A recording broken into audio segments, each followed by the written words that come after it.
Shalom Israel, Shalom, Shalom.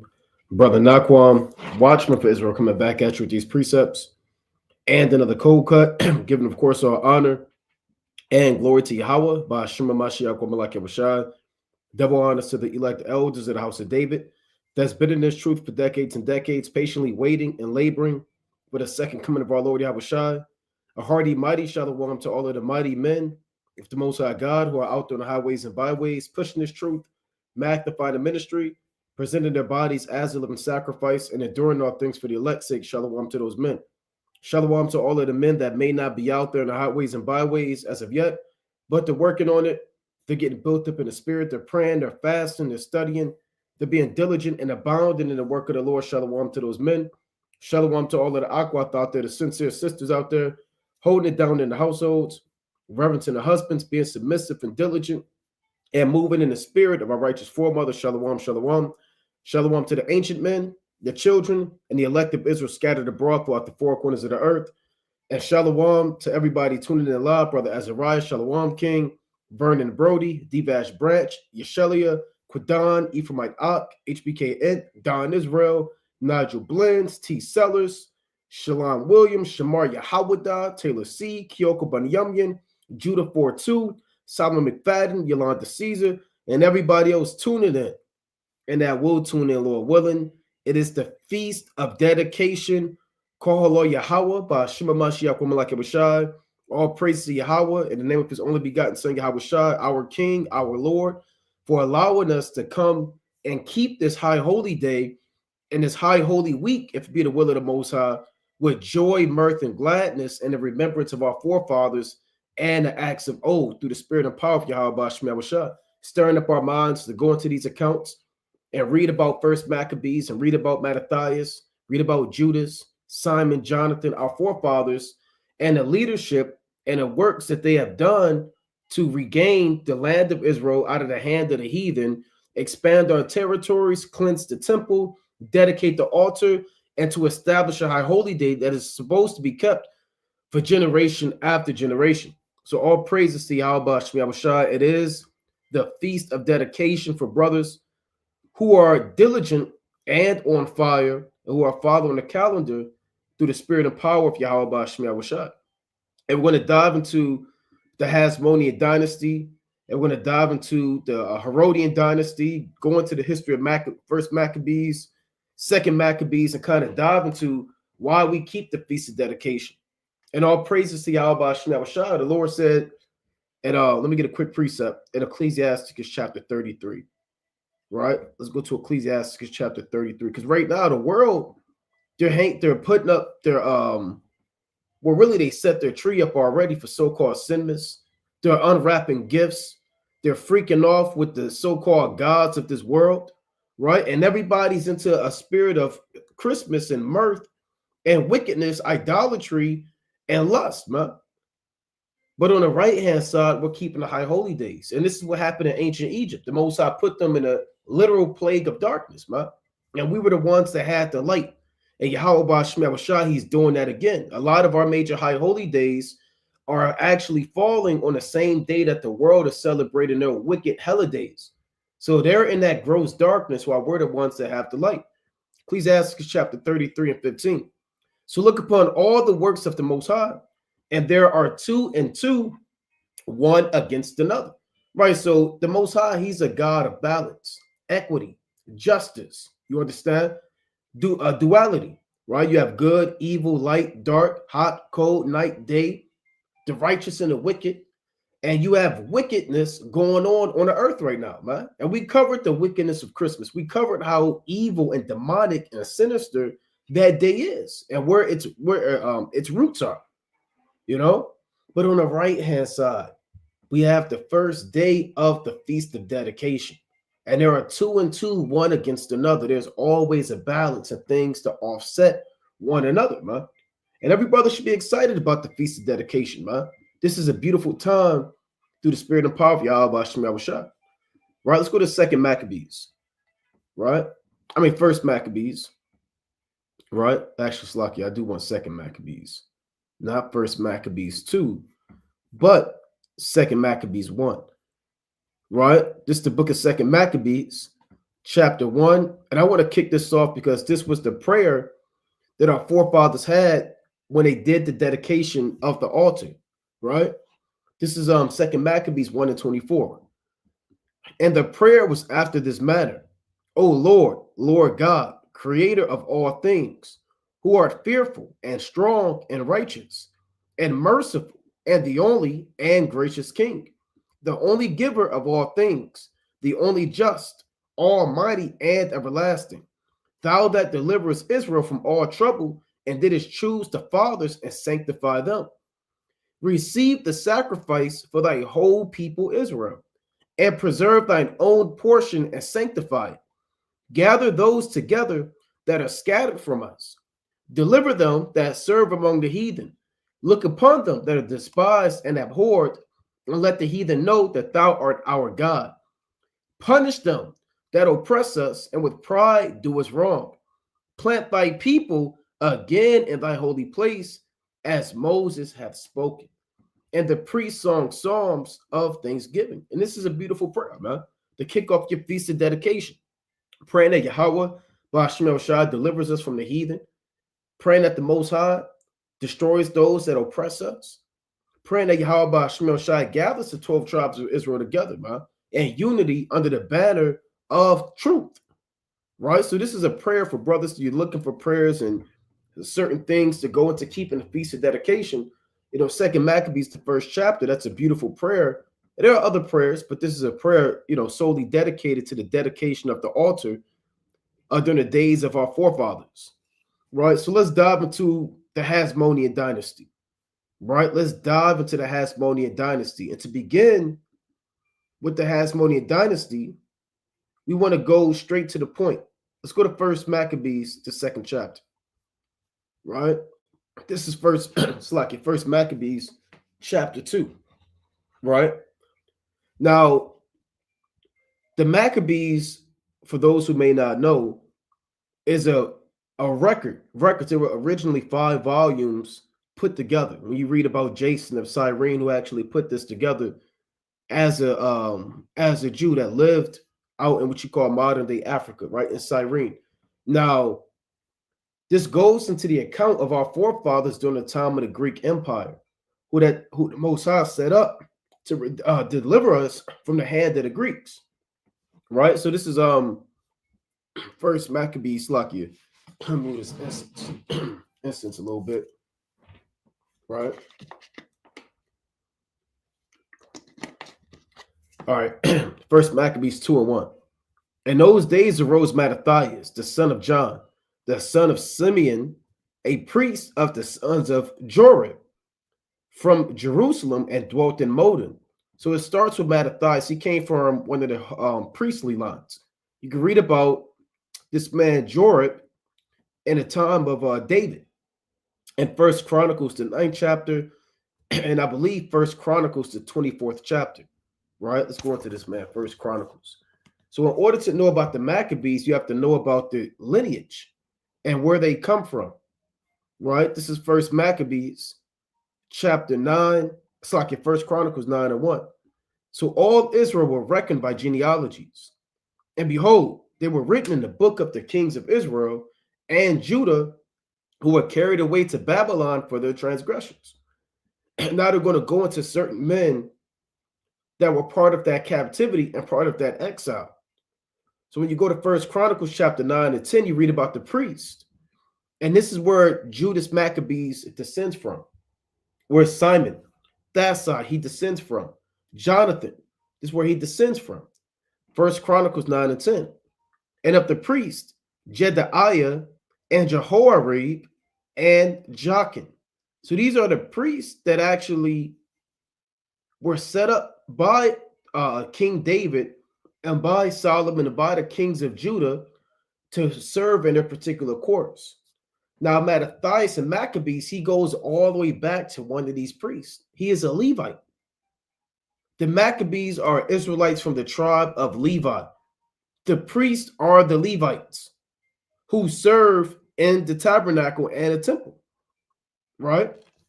Let's go back to First Maccabees, right? So you had this man whose family was originally from Jerusalem.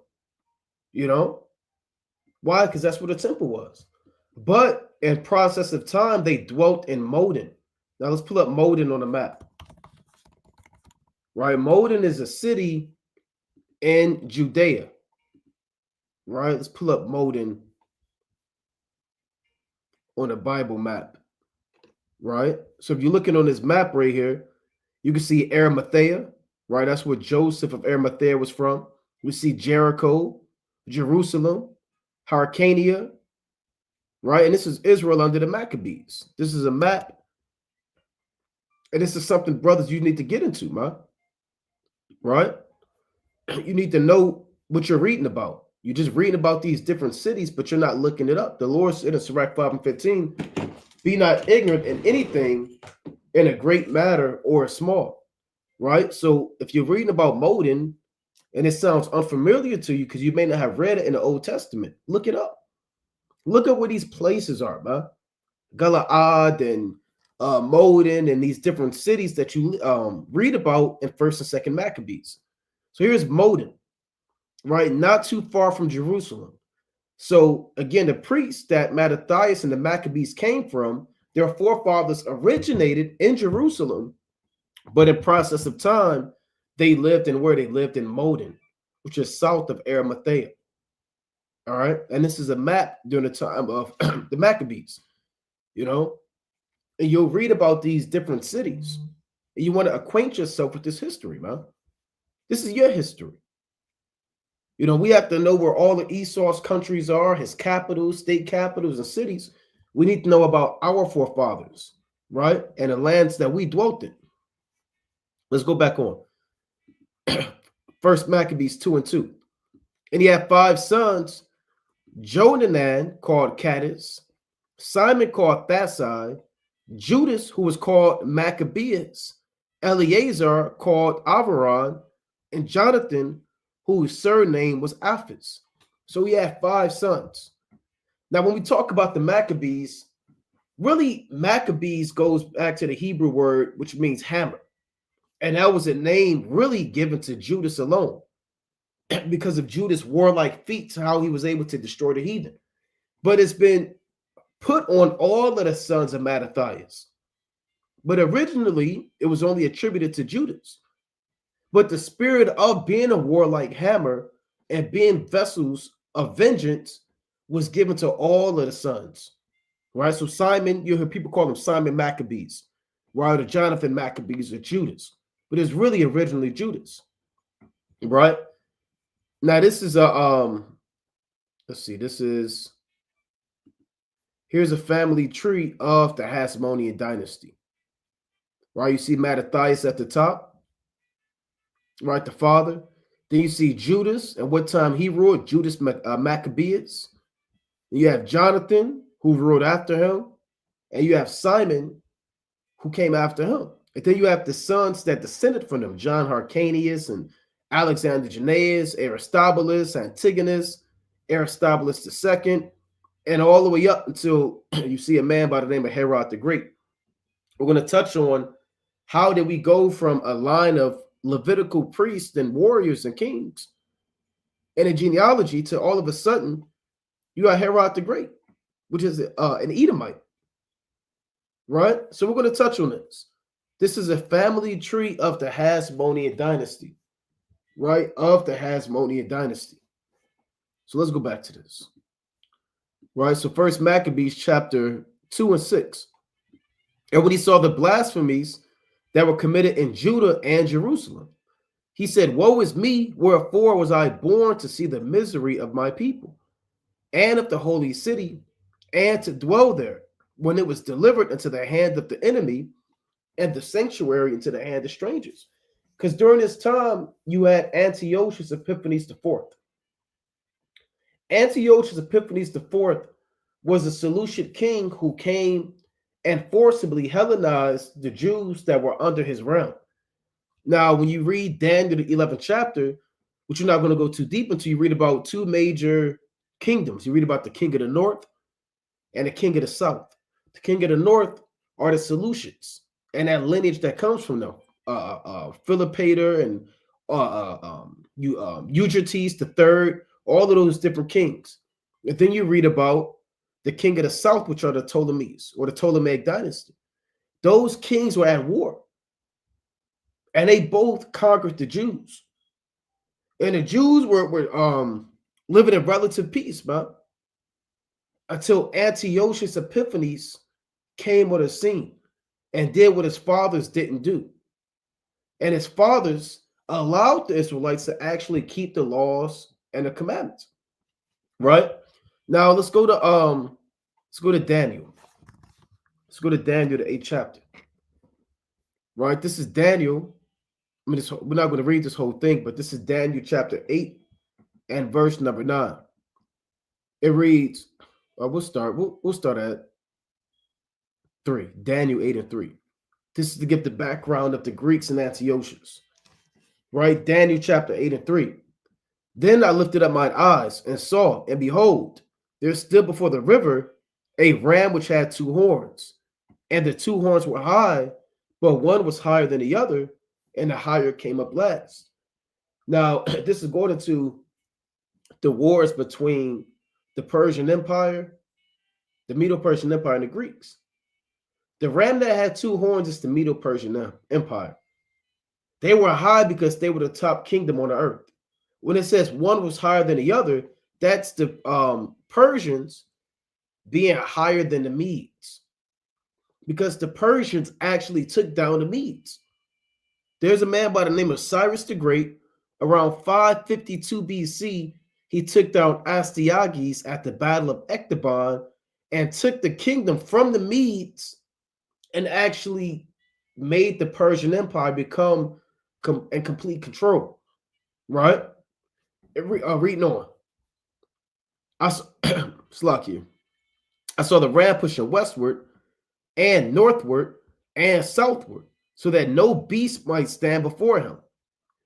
Neither was there any that could deliver out of his hand, but he did according to his will and became great. So the Persian Empire began to expand. And geographically, they're the largest empire, if not one of the largest empires to ever exist on the earth. Right? Let's pull up the Persian Empire so brothers can see that. Make sure the screen is showing. Okay, come. All right, this is your Persian Empire right here. All right, bear with me 1 second.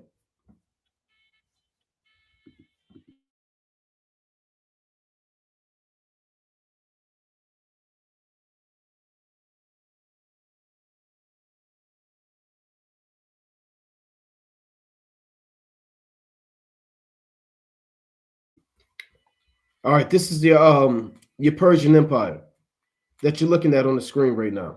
Let me actually zoom. Let me go back. All right, here you have it. Now, when you're reading Maccabees, you may say, well, why are you talking about this? I thought this was about the Hasmoneans. Well, in order to know the Maccabees, you have to start really with Daniel, the 8th chapter. Daniel prophesied of 4 major kingdoms that would be on the earth. He prophesied of the Babylonian Empire, the Medo-Persian Empire, the Greek Empire, and the Roman Empire.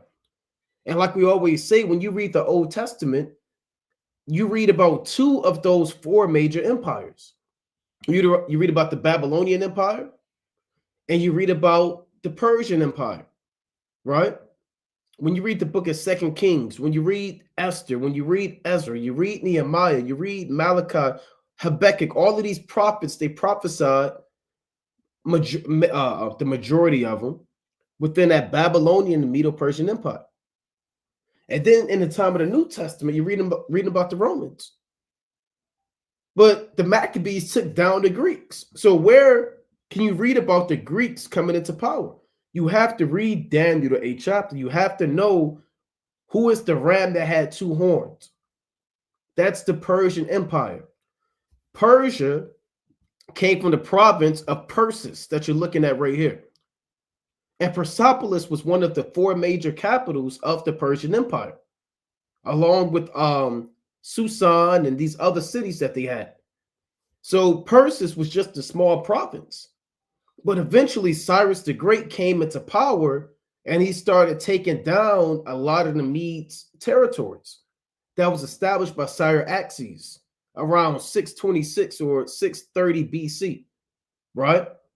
Now, once Cyrus did that, he established dominion, and he took down Astyages during the time of the Battle of Ecbatana, right? And Ecbatana was a major capital of the Median Empire that you're looking at on your screen. Once the Persians came into power, they began to go to war against the Greeks, right? You had wars between the Persians and the Greeks. When you watch the movie 300, that exemplifies the wars that King Xerxes had that you read about in the Bible as Ahasuerus in the days of Esther, that he had with who? The Greek city-states, the Athenians, the Spartans, etc.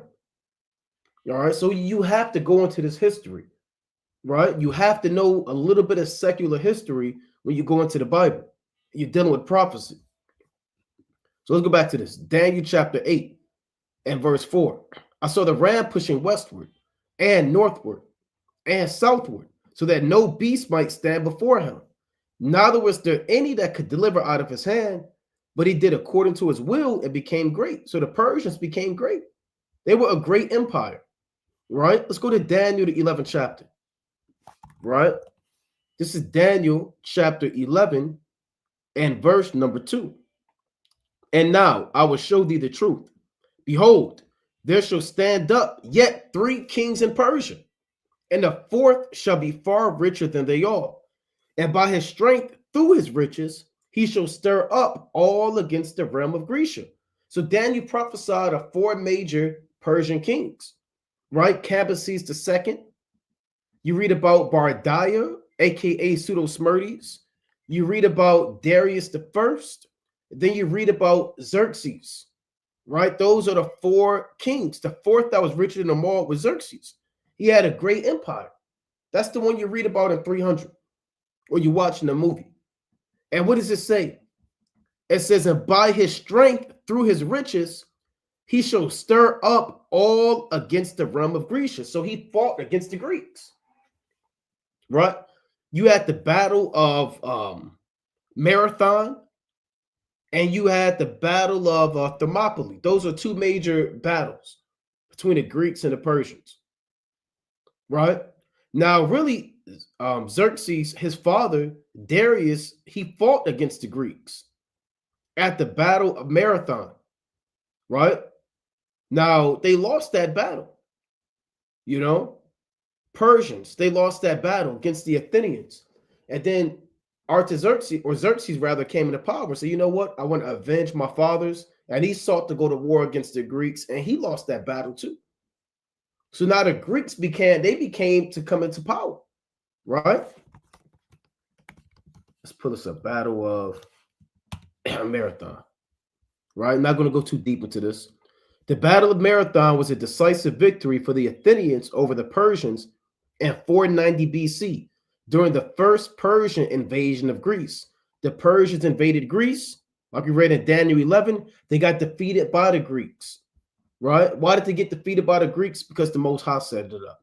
Yahweh Shemiyah, he didn't want the Persians to keep taking over different lands, right? So he set up the Greeks to come into power, right? And they took down the Persians at the Battle of Marathon.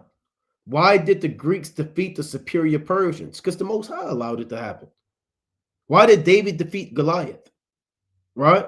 How did Daniel survive in the lion's den? How did Judas Maccabees and our fathers destroy armies with superior weaponry, armor, technology? Right? And resources by the hand of the Most High. You don't think if the Lord wanted the Persians to rule for another 100 years, it wouldn't have happened? No, man. The Most High sets all things according to his will, right? Real quick, let's go to Job chapter 14. Slakia, type that in, right? Job chapter 14 and verse number 5. It reads, seeing his days are determined, the number of his months are with thee. Thou hast appointed his bounds that he cannot pass. So the Lord has set up the days of rulership for every empire. The 40 years of King Saul, the 40 years of David, the 40 years of Solomon, that those years were set up by the Most High. Yahweh Ba'ashem Yahushua, right? The rulership of the Persians was set up by the Most High. The rulership of America is down to the day. And the boundaries of how large their kingdom could be and how long they rule, they can't pass that. You can only, for lack of better terms, you can only live within the parameters that the Most High allowed you to live in, man. You can't go above and beyond what the Most High has appointed, right? The sea can only go above, go to where the Most High allows the sea to go. The ocean can only move so far, man. You know, beasts can only travel so far. Everything has limitations and boundaries set up by God, Yahweh Ba'ashem Yahushua, right? Let's read on in Daniel 11. So we read about the first battle, the Battle of Marathon. That was the first Persian invasion of Greece. And then you had the second invasion, right? During the time of the Spartans. And that's what you get the Battle of Thermopylae or Thermopylae, right? The Battle of Thermopylae was a 3-day battle in 480 BC between the Greek forces of King Leonidas I of Sparta and the Persian army of Xerxes I. So after these two major battles, the Persians were defeated. One in 490 BC and one in 480 BC. It took down rulership of the Persians and the Greeks came into power, right? The Greeks began to come into power after the Battle of Thermopylae and the Battle of Marathon. And it showed that the Greeks were now the major power on the earth, right? And all this is a prelude to the time of Maccabees, because the Maccabees are fighting against the Greeks, but we'll show you how they even came into power. All right, let's go back to this. Daniel 11:3. And a mighty king shall stand up, that shall rule with great dominion and do according to his will. Now, this mighty king that stood up is Alexander the Greek, Alexander the Freak. Scholars call him Alexander the Great, right? And he came into power around 332 BC or so. Alexander the Greek, right? Let's pull him up, right? So this is Alexander the Greek, right? Came into power around 330, 3 BC or so, right? Let's see what they give him. 336. They give him 336, October. And he was a pure sodomite, right? But he was the king of the Greeks. He came into power out of Macedonia. His father, Philip II of Macedon, was cut down, and then he came into power, right? So he came into power. Alexander the Greek. He's the mighty king that stood up in Daniel 11:3. You can also read about the same man in Daniel the 8th chapter. You can read about him in 1 Maccabees, the 1st chapter. Okay, let's read on.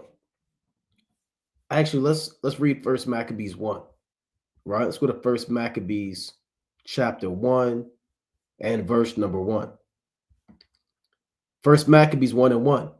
And it happened after that, Alexander, son of Philip, the Macedonian, who came out of the land of Kittim, had smitten Darius, king of the Persians and Medes, that he reigned in his stead, the first over Greece. So we're reading about this in Daniel 11. He took down him, and brothers, we go over this battle all the time. The battle is the battle of Gaugamela, right? Some scholars still call it the battle of Arbela, but the battle of Gaugamela is the battle in which the Persians, Darius III, was defeated by Alexander the Greek, right? At the battle of Arbela or the battle of Gaugamela. And that's when the Greeks completely took over rulership of the earth, right? So let's go back to this. And let's read on a little bit. And made many wars and won many strongholds and slew the kings of the earth. So he came into power and went through to the ends of the earth and took spoils of many nations, and so much that the earth was quiet before him, whereupon he was exalted and his heart was lifted up. So he expanded his kingdom from Macedon. Let's pull up Alexander the Great's empire. Right, during the days of Alexander the Great. Let's pull this up. So this was his empire. Look, he started in Macedonia and he marched all throughout the ends of the earth. He took down Egypt, Tyre, Zidon, and more importantly, he took down Jerusalem. Right? Alexander the Greek took down Jerusalem. And here's his kingdom right here. Now you can say, well, hold on, that looks a little bit like the Persian Empire. I thought you put up a map of the Persian Empire, and it kind of resembles that. And size. Well, it does resemble that. Because Alexander, again, he annexed, for lack of better terms, these lands. That's what you call annexing. Let's pull that definition up. Annex. It means, let's see, append or add as an extra or subordinate part, especially to a document. Let's get another definition. In addition to, it says a document, an extension, an addition, right? So it's when you take over a land and you add that land to yours, right? It's an addition. That's what it means. Add or attach as a condition or consequence. To join, to tack on, to attach, to add, to take possession of, right? To add territory to one's own territory by appropriation. All right. So the Greeks, Alexander, he took down and annexed territories that belonged to the Persians. All right. Let's get a quick precept on that. Let's go to Ecclesiasticus. Right. Let's go to Ecclesiasticus chapter 10. Right. This is Ecclesiasticus chapter 10 and verse number 8. Right. Ecclesiasticus chapter 10 and 8. Because of unrighteous dealings, injuries, and riches got by deceit, the kingdom is translated from one people to another. Right. Because of sin, the Lord takes down kingdoms and puts other people in power. That's what it's saying. Right. And when you translate a kingdom, you don't create an entire new territory or a new earth. You take over the people that was in that previous land. You take over their gold.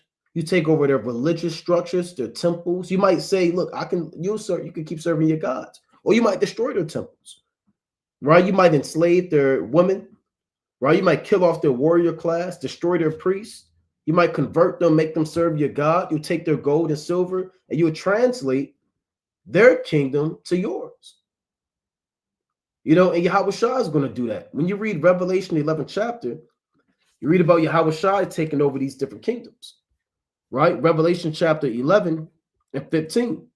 And the seventh angel sounded, and there were great voices in heaven, saying, the kingdoms of this world are become the kingdoms of our Lord and of his Hamashiach, and he shall reign forever and ever. So Yahweh Shah is going to translate the kingdoms of this world. He's not going to create a new planet. He's going to take over the land of China, the land of Russia, the land of Europe, the land of Ham in Africa. He's going to take over the lands and the people and the resources, and they're going to now belong to him.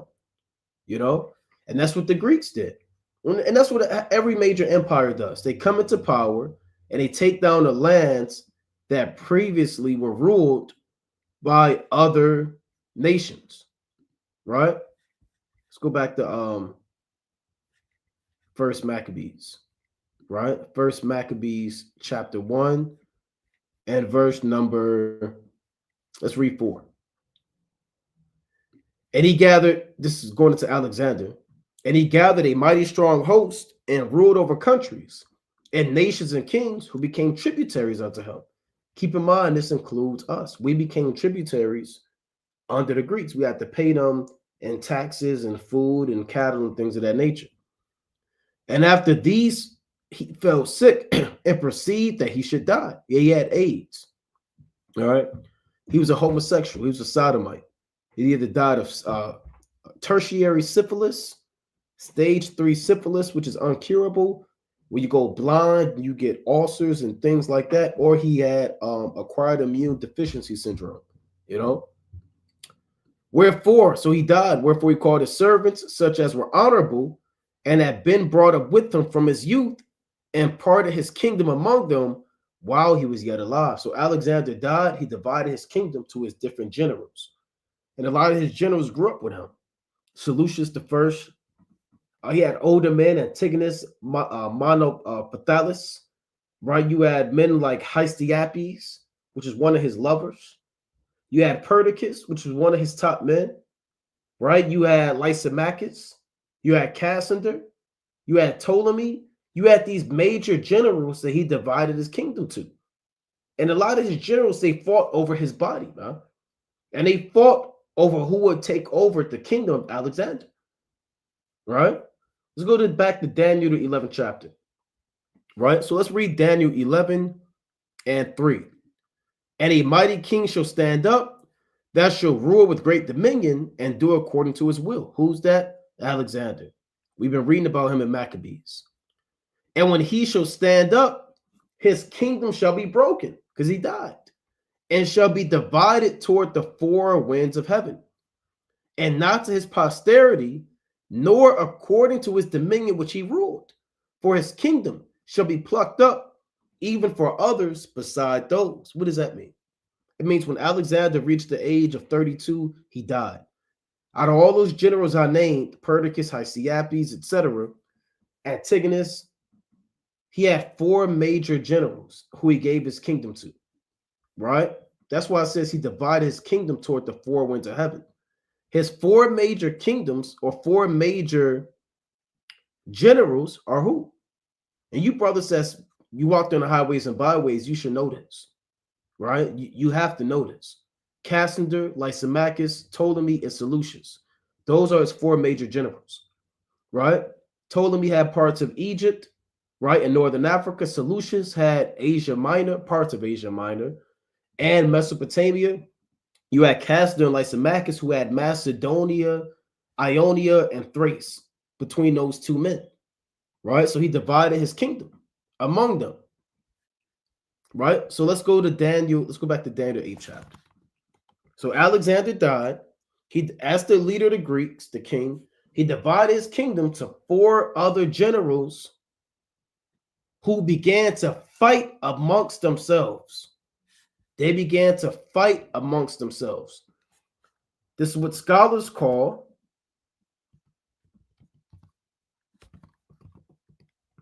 the diadochi, right? The diadochi is a word that means successors, right? Diadochi were the rival generals, families, and friends of Alexander the Great who fought for control over his empire after his death in 323 BC.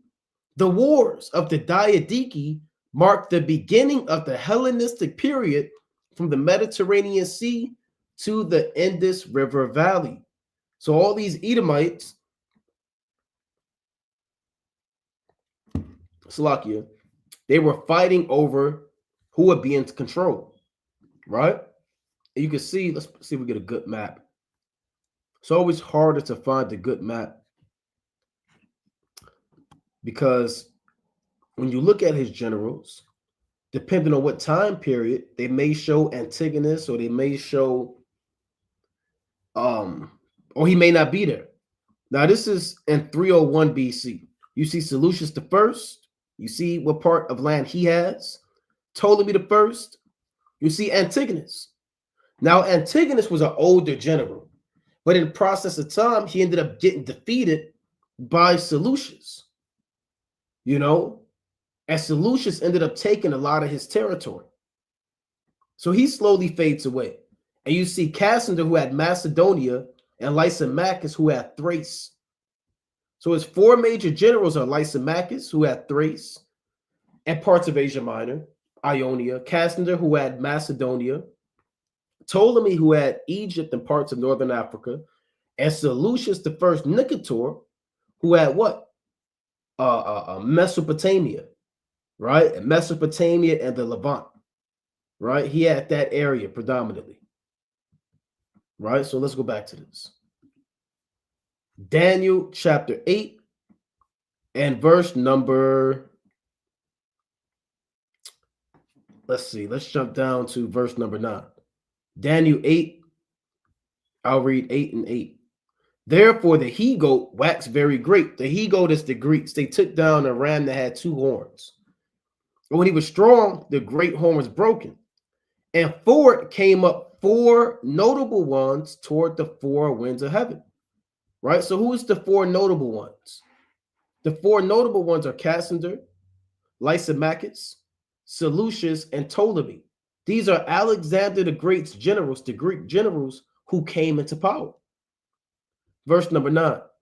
And out of one of them came forth a little horn, which waxed exceeding great toward the south and toward the east and toward the pleasant land.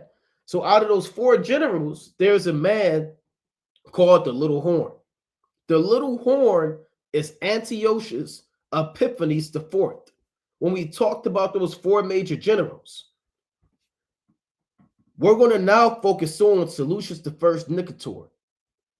This were Maccabees. The Maccabees, they fight against the lineage of Seleucus I Nicator, chiefly through the bloodline of Antiochus III Magnus that goes through Antiochus the 4th Epiphanes.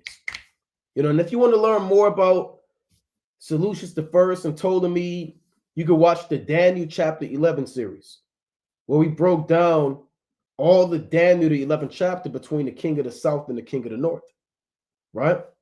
Now, out of Seleucus I came forth a little horn named Antiochus Epiphanes IV. Right? Antiochus Epiphanes IV. That's the little horn who waxed great. Let's go back to 1 Maccabees. 1 Maccabees chapter 1 and 7. So Alexander reigned 12 years and then died, and his servants bare rule, every one in his place. And after his death, they all put crowns upon themselves. Those are those generals. So did their sons after them many years, and evils were multiplied in the earth. When the Greeks took down the Persians and Alexander came into power and his generals came after them with crowns on their heads, what did the Most High say about the so-called white man? He said evils were multiplied in the earth: pedestry, homosexuality, idolatry, debauchery, decadence, lewdness, lust, murders. Now, all you Edomites, again, you claim boldly with your chest that the beginning of European civilization starts with the classical Greeks and with the Greek Empire. So if you're a so-called white man, you say you come from the Greeks, that means when white men came into power, so-called white men, evils were multiplied in the earth. Now, I didn't say when the Persians came into power, when the Babylonians came into power, when King David came into power. No, it said when Esau came into power, they multiplied evil on the earth. Right? And it's one of the reasons why they took the Apocrypha out of the Bible. Right? So let's go to Proverbs chapter 29, right, and 16. When Esau came to power, you had so much sin that people haven't even seen before. I mean, look at now. Right? Look how the world is now as the so-called white man is on the earth. Evil is multiplied through laws and legislation and through the decrees of this society. You see more and more evil, And the Lord said, iniquity shall abound, and the love of many shall wax cold. That's a prophecy that's happening under this man's empire. Sin is abounding under the hand of Esau. There's no new thing under the sun. Proverbs 29 and 16. When the wicked are multiplied, transgression increaseth, but the righteous shall see their fall. So you have more devils on the earth, you have more evil on the earth. Right? Let's go to Psalms chapter 12 and verse number 8. Psalms 12 and 8. The wicked walk on every side when the vilest men are exalted. Why? Because the vilest men, they're going to put forth laws and evil that's going to promote wickedness. So, of course, more wicked men are going to come out and say, yeah, I could do this now. Or I can lay down with a little child. Or I can marry a man. Or I can commit murder. Right? So the wicked, like in today's world, they walk on every side. Why? Because the vilest, illuministic, Luciferian, baby-eating elites are exalted. Let's go to Proverbs chapter 28 and 28.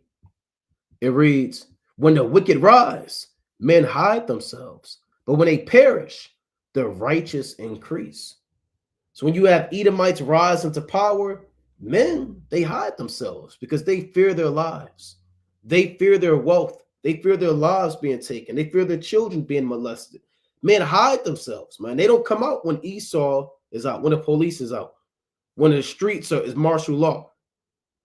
Right? People hide themselves. But when the Edomites perish, they come back out and the righteous increase. Right? You see that? Let's go to Revelation, the 6th chapter. Right? So all these precepts speak about the violence and murder of Esau when he came into power. Revelation chapter 6 and verse number 4. And there went out another horse that was red, and power was given to him that sat thereon to take peace from the earth, and that they should kill one another. And there was given unto him a great sword. You can see this in the time of the Greeks. The Most High, he said he saw another, or John rather, was given visions by the Most High. He saw another horse that was red. The horse represents power, right? And from spirits, right? So there are spirits on the earth that are sent by Yahweh Shai to work on the minds of the so-called white men to enforce laws to take peace from the earth, to have wars that take peace from the earth, right? To cause genocides that take peace from the earth, to destroy temples, priesthood, Levites, Judites, the children of Israel, to take peace from the earth. Not only that, it says that they should kill one another. So you had these wars where the Edomites was fighting the Edomites. You had the Seleucids fighting against the Ptolemies, man, for hundreds of years. I mean, they was just killing off each other, man. One son would come into power, then he would fight his other son. Then the next son would die, then the next son would come into power, and he would fight that son. And they would fight over and over and over, right? And there was given to him a great sword, meaning he's a violent man. This spirit is working on Esau as we speak, but it was prevalent so much more during the time of the Greeks, right?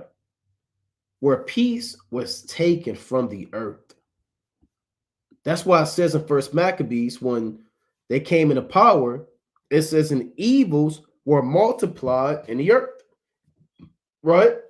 Let's read on. First Maccabees 1 and 10. And there came out of them a wicked root, Antiochus, surnamed Epiphanes. You hear some scholars still call him Antiochus, right? We call him Antiochus. If you want to call him Antiochus, that's you, right? But that's fine. Antiochus, surnamed Epiphanes, son of Antiochus the king, who had been a hostage at Rome, and he reigned in 137th year of the kingdom of the Greeks. So this is that same little horn in Daniel, the 8th chapter. He's the same little horn in Daniel chapter 8 who came into power, right? Who, let's read that again, Daniel 8 and 9. And out of one of them, meaning out of the Seleucids, came forth the little horn, which waxed exceeding great toward the south and toward the east and toward the pleasant land. This same little horn is what we're reading about in First Maccabees chapter 1, Antiochus Epiphanes the fourth, right? So, back in this account, First Maccabees 1 and 11. So we started with the Persian Empire, them coming into power, them going to war against the Greeks taking them down, Alexander coming into power. He defeated Darius at the Battle of Gaugamela. Alexander died. He had 4 generals that came into power. One of those generals, Seleucus I Nicator, one of his descendants It's Antiochus Epiphanes the fourth. That's where we're at now.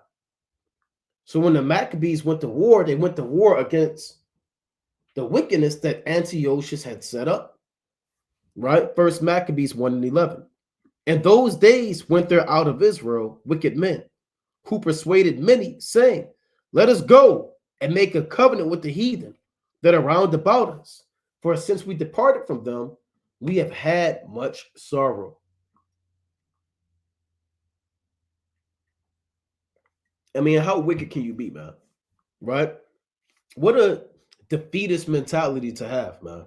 What a pessimistic, unfaithful, lack of knowledge statement to make. Yeah, let's join with the so-called white man. Ever since we stopped dealing with Esau, we're going through hell. No, how about since you departed from the Most High, you had much sorrow? That's what our people think, man. Saying since we departed from the heathen, we have had much sorrow. Nobody said, well, since we started freaking off, serving other gods, serving diverse lusts and our own vanities, now we're going through the curses. They said, no, since we departed from the heathen, that's why we're catching hell. So maybe we should what? Start joining the heathen, right? Maybe we should link up with the heathen and start joining them, right? And that's the problem with our people, man. Right? You're always looking for love. What's the saying? You're looking for love in all the wrong places, man. And you always think you know what's best for you, man, instead of resorting to Yahweh Shem Yahushua. I mean, what a vile statement to make, man. Nowhere did our forefathers that were the elect make a statement like this. When you read Daniel 9, Nehemiah 1, Baruch, all these forefathers, they always stated that since we broke the commandments, we have had much sorrow. Right? Since we departed from the laws of our fathers, we've had much sorrow. It's never been, well, since we left the heathen, we've had much sorrow. That's madness. So you Negroes that want to join to the heathen thinking it's going to make your life better, that's not biblical. We can't beat them, join them spirit. That's not in the scriptures. Right? And that's why you Negroes, you date so-called white women. You think that's going to make your life better. You get blonde hair, you get blue eyes, right? You put on this facade, you hate your own people. You think, you become a politician, you sell out. You think joining the heathen is going to make your life and the life of your children better. You think that's going to take away your trauma, your childhood trauma, your depression, you being in the ghetto, piss all in your neighborhood? You think joining the heathen who are set up against you is going to be beneficial for you, your community, and your people? Our people are sick, man. They're bugged out. Let's see what one of our righteous forefathers said, man, in Daniel, the 9th chapter. Let's see what one of our righteous forefathers said, man, in Daniel chapter 9. This is Daniel chapter 9 and verse number 3. And I set my face unto Yahweh by Shem Yahushua to seek by prayer and supplications with fasting and sackcloth and ashes. Right? And this is what you do. When you are at a lower state, you seek the face of Yahweh by Shem Yahushua. Right? You don't make the heathen your God and start figuring out what they could do for you. You figure out what you need to do for the Most High. And I prayed unto Yahweh, my God, and made my confession and said, O Yahweh, the great and dreadful God, keeping the covenant and mercy to them that love him, and to them that keep his commandments. We have sinned and have committed iniquity, and have done wickedly, and have rebelled, even by departing from thy precepts and from thy judgments. What did Daniel say? He says, since we departed from the precepts and from your judgments, we're catching hell.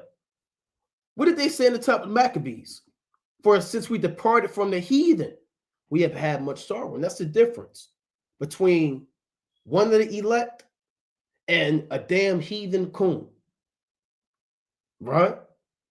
A true man of the Lord understands where evil comes from, the source of evil and judgments, and why he has trauma, why he's catching hell, why he has pain and sorrow in his life, why bills can't get paid, and why your car always breaks down, and why you have health issues, and why your father's in jail, and why your mother was on crack, and why your uncle got stabbed. And you know the source of these matters is because our people departed from the Most High. When you are on a low level, then you blame everything instead of taking the accountability that you broke the commandments, that we broke the commandments, right? But let's read on. And it's the problem with our people, man. A first Maccabees makes you mad, man. When you see about the mentality. I mean, second Maccabees makes you irate, man. You know? Let's read on. So this device pleased them well. What pleased them well? Figuring out how they could join up with the heathen. Then certain of the people were so forward herein that they went to the king, who gave them license to do after the ordinances of the heathen. So they were given the freedom to follow the laws of the heathen. They went to the king. It wasn't enough for them to be in their own land amongst their own people and say, you know what, let's be like the heathen. They said, no, we need to know how much we could be like the so-called white man. What can I do to be like Esau? So that's what our people do. You get a license to be like the heathen, man. Right? Let's read on. Whereupon they built the place of exercise at Jerusalem according to the customs of the heathen. What is that, a gymnasium? The gymnasium is not a Planet Fitness. They didn't have a Planet Fitness. This wasn't a Lifetime, you know, a gold gym membership. They didn't have a premium membership. This place of exercise is a gymnasium. And this gymnasium, it means to work out naked. That's what the word means. We go into that all the time. It means to work out naked, right? Those Greeks, I'm not going to even pull it up. Them damn sodomites, want to say something else, might get the damn channel flag. They would work out naked, man. They would strip their clothes off and wrestle naked. You know? Let's pull that up. And you know what Jake said? Jake saw them grown Edomite men working out naked, and they bit their damn lip, and bit their fist, and said, you know what? Damn, we got to do that too. Look at that, man. God, man, gotta do that. So our people are sick. They saw that and they said, we need that. Right? Let's go to that in Maccabees. Man, our people are destroyed, man. Right? Our people are destroyed for lack of knowledge. That's the classic. Hosea 4:6, man. Right? Again, here it is. Gymnasium, here's the etymology. Gymnos, meaning naked. All right? It means to exercise or train, literally or figuratively, literally to train naked. They were literally training naked. And Jake, you saw that. You say, you know what, man? I got to get down with that. I got to figure out what this thing is about. So our people are sick. Let's go to 2 Maccabees, the 4th chapter. Right? Let's go to 2 Maccabees chapter 4. Because 2 Maccabees, like we always say, 2 Maccabees is not a sequel to 1 Maccabees. I'm going to repeat that. 2 Maccabees is not a sequel to 1 Maccabees. It really, when you read 1 Maccabees and you get to the 7th chapter of 1 Maccabees 7, I believe that's when Nicanor is dead. That's where 2 Maccabees ends. 2 Maccabees 15 and 1 Maccabees 7 are the exact same accounts. So 2 Maccabees gives you a little bit more history prior to the revolt from Judas Maccabees, and 1 Maccabees gives you history after 2 Maccabees. Because when you get to 2 Maccabees 15, you might as well go back and read 1 Maccabees 8 all the way through 16. So you got to kind of know, it's like the Gospels. Some things in Luke may have been explained that may not have been explained in Matthew. Certain details in John, like Peter chopping off Malchus' ear, is not in the book of Mark, right? With that same level of detail. So you have to read both. You can't say, well, do I want to read 1 Maccabees or I want to read 2nd? No, you got to read them both. So you can understand what's going on, you know, who Onias is, who Simon is. That's not in 1 Maccabees. You don't really read about Onias and what he went through, Menelaus, Jason, you know. Nevertheless, let's go to 2nd Maccabees chapter 4, and let's read verse number. I mean, this whole thing, this stuff, man. This 2nd Maccabees chapter 4 and 9. Right now, this is during the days of 2nd Maccabees, or when you read 2nd Maccabees, you read about a continual struggle between men who sought to take the priesthood. They were going to the king and giving the king money, and the king would say, you know what, that's a good amount of money. I'll make you priest. Then the next man would go up behind him and say, you know what, I'll give you a few more dollars. Make me the priest. The king will count the money. He would say, it's a little bit more. I'll make you priest instead. Then one man would kill another man and say, the king, look, I killed him. I'm the priest.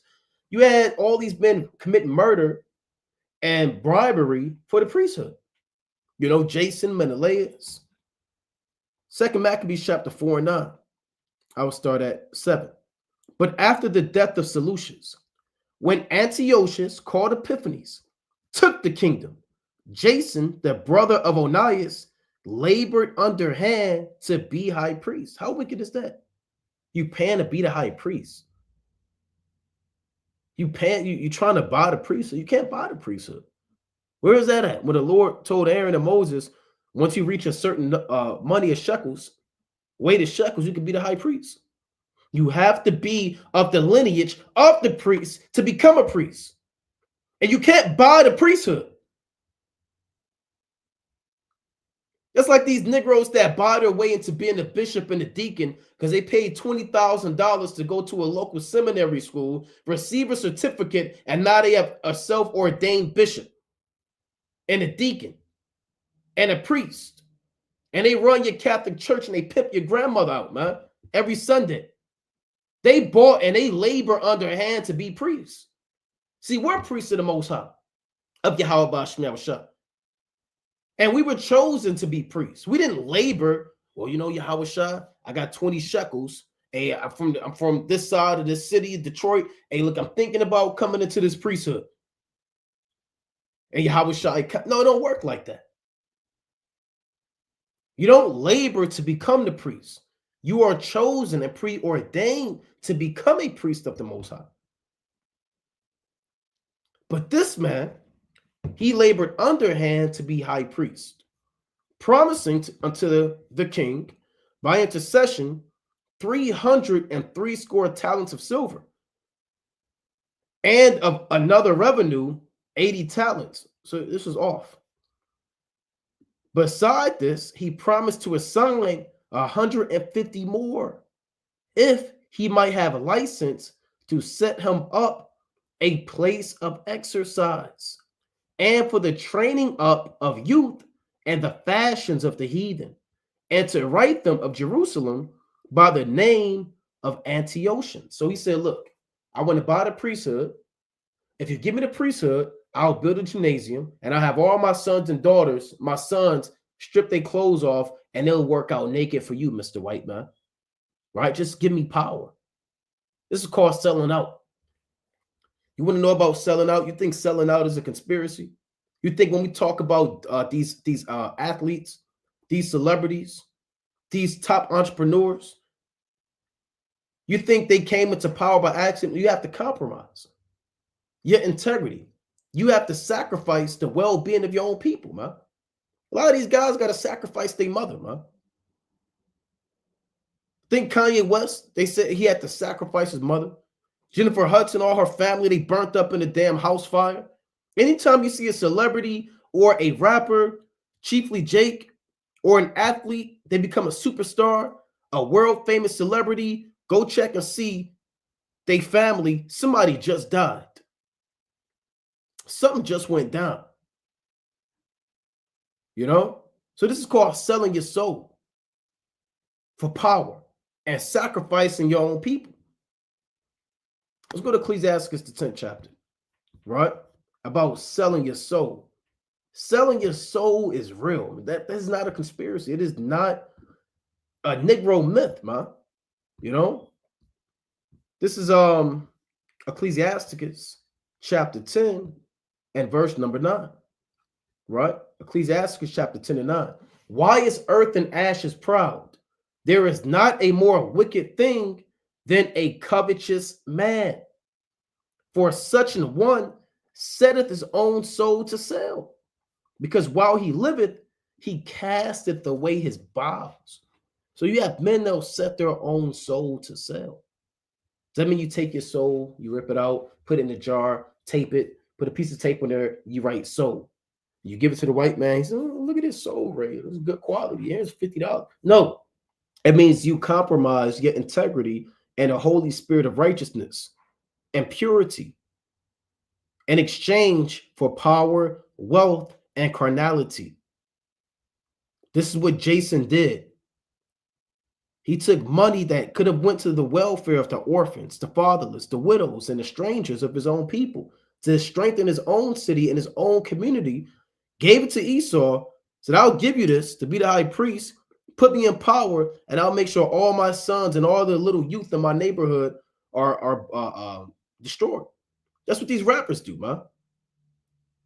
They know the music. Some of these rappers come out and they say, yeah, the music that we have to make is made to target the youth. It's made to enforce violence in the communities. I can't remember what rapper said that. One of them rappers just came out and said that. I think that was Meek Mill. You know, he got popped. But I think even he came out and said that. Yeah, they wanted me. You know, I wrote my lyrics out. They said, no, you got to add AK-47 in there. You got to make it violent. You got to do this. That's what Jason did. Jason sold out. And who was the sacrifice? The youth. Right? That's where you have gun distribution, drug distribution, violence. Negro, Jake, you got YNs. You're the only people on the earth that have a YN. And if you don't know what a YN is, it's a young nigga. Ski mask, switches, you know, stick up kids. He sacrificed the youth for power, man. What a damn shame. And there's no new thing under the sun. I mean, we see this every day. We see stuff like this happen every day. Right? Let's read on. And he called them Antiochians. So they went from being called Israelites to what? To Antiochians. Same thing, you went from being an Israelite to an American. Right? From an Israelite to a YN. From an Israelite to a thug. From an Israelite to a gangster. From an Israelite to a Crip. From an Israelite to a Blood. From an Israelite to a whatever. You have lost your name, man. For 2 Maccabees 4:10. For when the king had granted, and he had gotten into his hand this rule, he forthwith brought his own nation to the Greekish fashion. That's what these black leaders do. They bring you to Greek fashions. Kanye West, he'll wear a dress. A$AP Rocky, he'll wear a dress. Who was that? One of these Negroes, Kid Cudi had a whole damn dress on, man. You know? And then the people, they're brought under these Greek fashions. Diddy, he popping men and little boys, and that spirit is hopping on Israel. And royal privileges.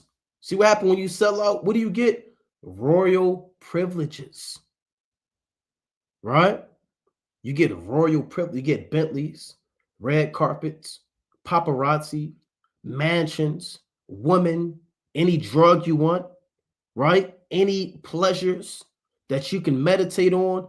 You get royal privileges when you sacrifice the well-being of your nation. And the royal privileges, look at these privilege definition, a special right, an advantage, or immunity. Check that out. You get immunity till you slip up, right? Jay-Z has immunity. LeBron James, they have immunity. They can get arrested and they could do the same thing you could do and they'll be out. You know, they might not even get arrested. Some of these guys, they have immunity because they have sold out. A special right, advantage, or immunity granted or available only to a particular person or group. The boule. And the royal privileges granted a special favor to the Jews by the means of John, the father of Eupolemus, who went ambassador to Rome for amity and aid, he took away. So he took away the royal privileges. And he had that power. He was granted royal privileges. And putting down the governments, which were according to the law, he brought up new customs against the law. For he built gladly a place of exercise under the tower itself, and brought the chief young men under his subjection, and made them wear a hat. And this hat that they wear is called the Hermes hat. A lot of you Jakes, you flex and you tuck your damn shirt in so you can show off your Hermes belt, right? Hermes is the Greek messenger god, right? Equivalent to Mercury, right? And all these demons always got their damn rod out, man. Right? But this is supposed to be, this is the hat they would wear. It's called the Mercury or the Hermes hat. You know? And this is where you get your modern day hats from now that Jake wear, your fitted caps, your snapback hats, right? It goes back to the Greeks. David didn't have a damn hat like this, man. Right? It's called the Hermes hat. You see that? And he has them Asclepius. Might be Asclepius right here. Right? So if you had this hat on back then, it was a sign that you were sold out. Right? That you sold out. Let's go back to this in 2 Maccabees. Right? 2 Maccabees 4:13. Now such was the height of Greek fashions, and the increase of heathenish manners, through the exceeding profaneness of Jason, that ungodly wretch, and no high priest, that the priest had no courage to serve any more at the altar, but despised of the temple, and neglecting the sacrifices, hastened to be partakers of the unlawful allowance in a place of exercise after the game of discus called them forth. So it took away the courage of a lot of our men, you know, and you see that now, man. A lot of these old, they call old heads, OGs, a lot of them, they know right from wrong, but they don't have the courage to speak up, man. The Lord said that children will be your oppressors in Isaiah the 3rd chapter. In Genesis 49, it says, Judah is an old lion, who shall rouse him up? So older men, their courage is taken away. They're scared of the youth. They're complacent. They feel like there's no hope. This is what happens. This is how you break down a nation, right? You break down the voice of reason, knowledge, and understanding, right? Let's read on. Not setting by the honors of their fathers, but liking the glory of the Grecians best of all. Some of our people, they love the glory of the Grecians. They love blonde hair, blue eyes, right? They love bleaching their skin, right? They love these jobs, these politicians, these presidents, these religions. They love the glory of Esau best of all. Now, there's a particular group of men that hated the glory of the Grecians. These are the men that we're reading about.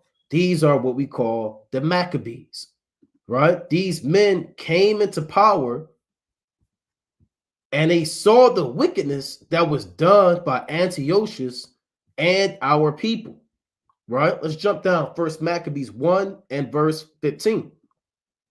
And made themselves uncircumcised and forsook the holy covenant and joined themselves to the heathen and were sold to do mischief, right? So the king came in and all Israel forsook the laws of Yahweh Shah. Let's jump down. This is First Maccabees chapter 1 and verse number 41, right? First Maccabees chapter 1 and 41. It reads, moreover, King Antiochus wrote to his whole kingdom that all should be one people, and every one should leave his laws. So all the heathen agreed according to the commandment of the king. And again, you see this play out on the earth today, where all of the nations become one people. They all wear suits and ties. They all reverence Christianity. They all bow down to the elites. They all speak English. They all keep a Christmas right now. I don't care if you're a damn Moabite or an Ammonite or a Hamite or a Japhite or an Edomite. Everybody's following the same festivities, the same gods. They're all one people. They all have American flags posted in front of their houses. They all have bracelets that says, "What would Jesus do?" They all go to church on Sundays. They're all one people. America, aka the what? The melting pot, right? And this is how it was during the time of what? The Greeks. Right? Salaki, let's type this in. Right? Look at this. Melting pot. A place where different peoples, styles, theories, etc. are mixed together. A melting pot of disparate rhythms and cultures. Right? And this is Babylon the Great. This is how it was during the time of the Greeks. And again, any brother that cooks, when you make you a stew or like a pot roast or a soup or something like that, and you add the carrots, you might add some onions, you might put your meat in there, you might add some potato, you might do your thing, right? Right now, when you add all those ingredients, they all lose their value, man, and their flavor. Right? You taste the damn carrot, it tastes like the onion now. The meat tastes like the carrot. The damn onion tastes like the meat. Everything loses its value and its uniqueness. And that's what America wants. They want all people to just be like everyone else. Right? And the main goal is, or the main target, this is war. This is a means of war, psychological warfare, psychological operations, secret councils, targeting the so-called Black, Hispanic, and Native American man. This is a war, and this is a bullet aimed at the spirituality, for lack of better terms, of the Israelite man. Why? Because when they create this dynamic of the melting pot, their target is you. Because if you lose your identity and you lose your heritage and you lose your nationality, right, and you lose your relationship, for lack of better terms, with your God, that means the presence of the Most High is no longer on earth.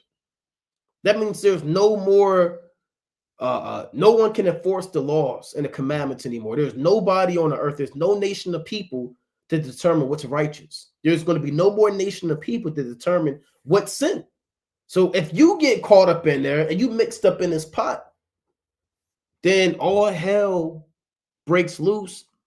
And when there is no God, because you're mixed up in this pot, Esau becomes God, stirring up the pot.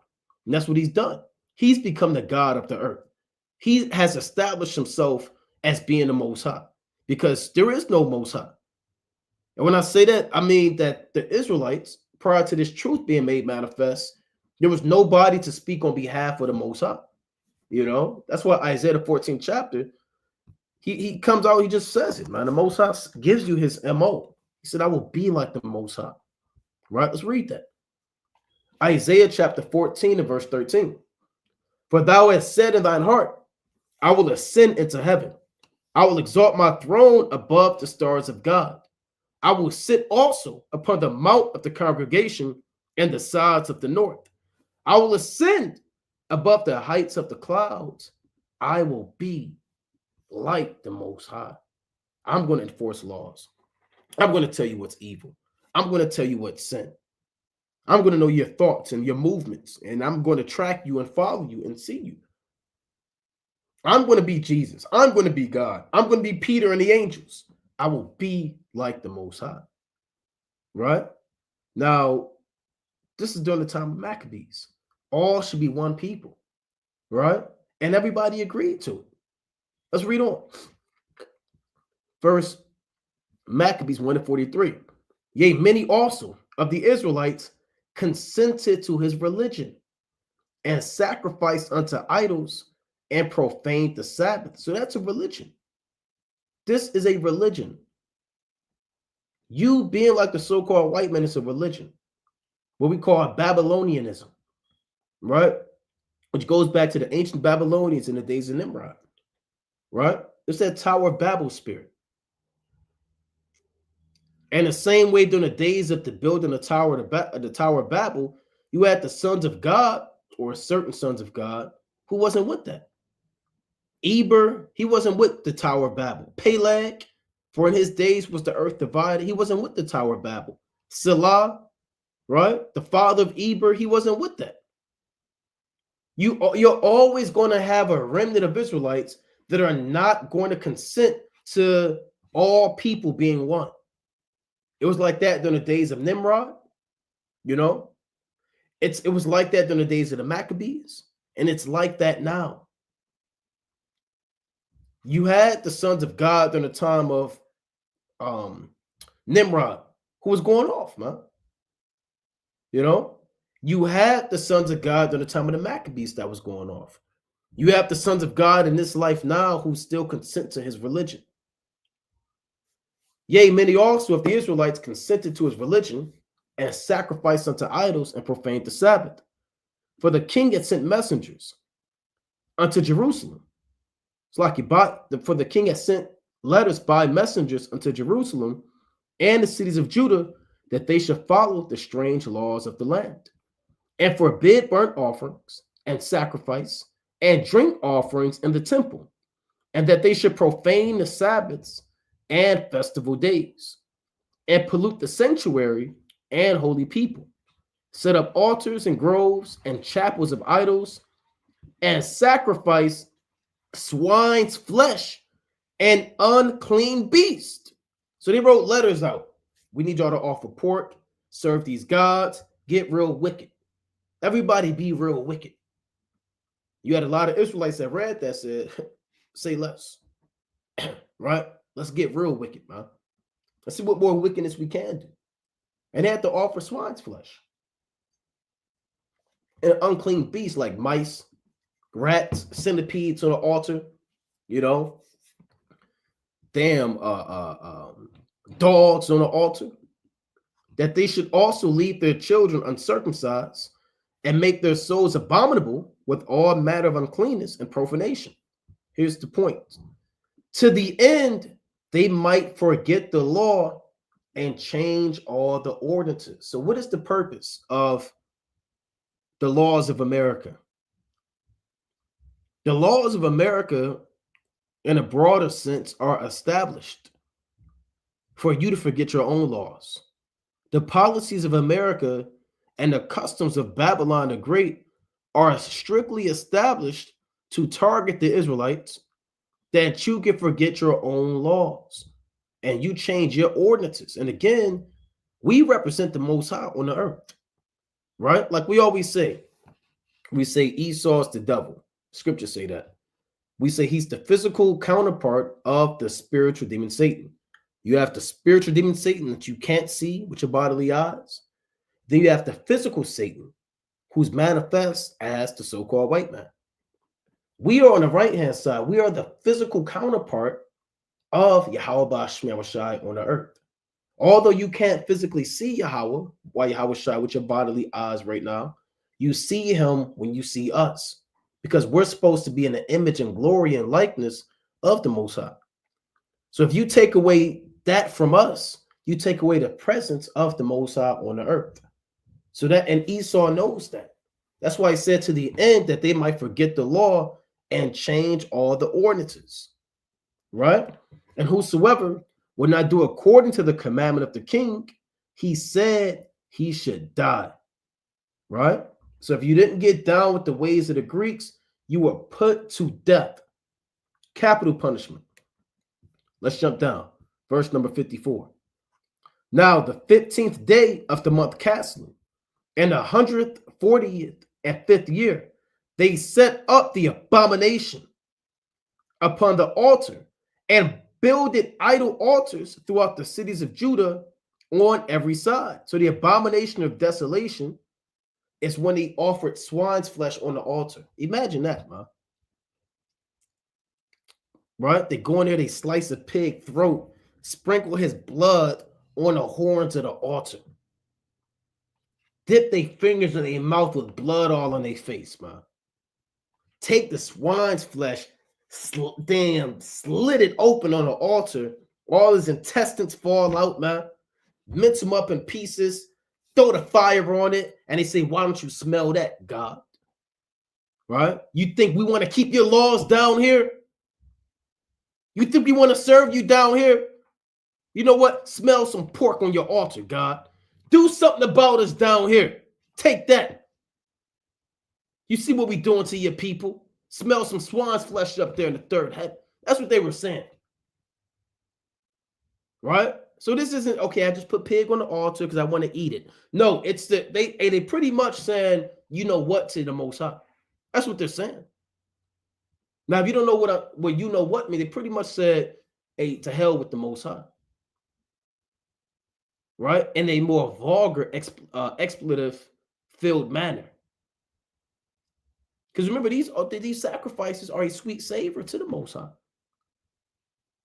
Right? They're a sweet savor to the Most High.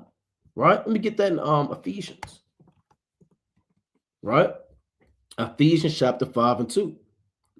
And walk in love, as the Mashiach also hath loved us, and hath given himself for us, an offering and a sacrifice to the Most High for a sweet smelling savor. So the Lord loves when the bullock and the lamb is offered on the altar. It's a sweet smelling savor to the Most High. The heathen say, you know what, man? Put some swine's flesh on the altar. Why don't you smell that? That's like somebody tying you up cooking pork on your damn, say spilling pork juice all in your refrigerator, man. Pork juice all in the handle. Pork juice all in your damn oven racks. Pork juice all in your grill. They take the fattest calf and they put it right on your stovetop. And they turn up all of your ranges, right? All of your damn on your stove, man. Turn it up to the highest level. And they leave and say, smell that. Right? And they doing it to vex your spirit. They're doing it to vex your spirit. So that's what they were doing when they set up the abomination of desolation. Trying to vex the Most High. Trying to wage war against the Most High God. Trying to vex the Heavenly Father. I mean, how wicked is that, bro?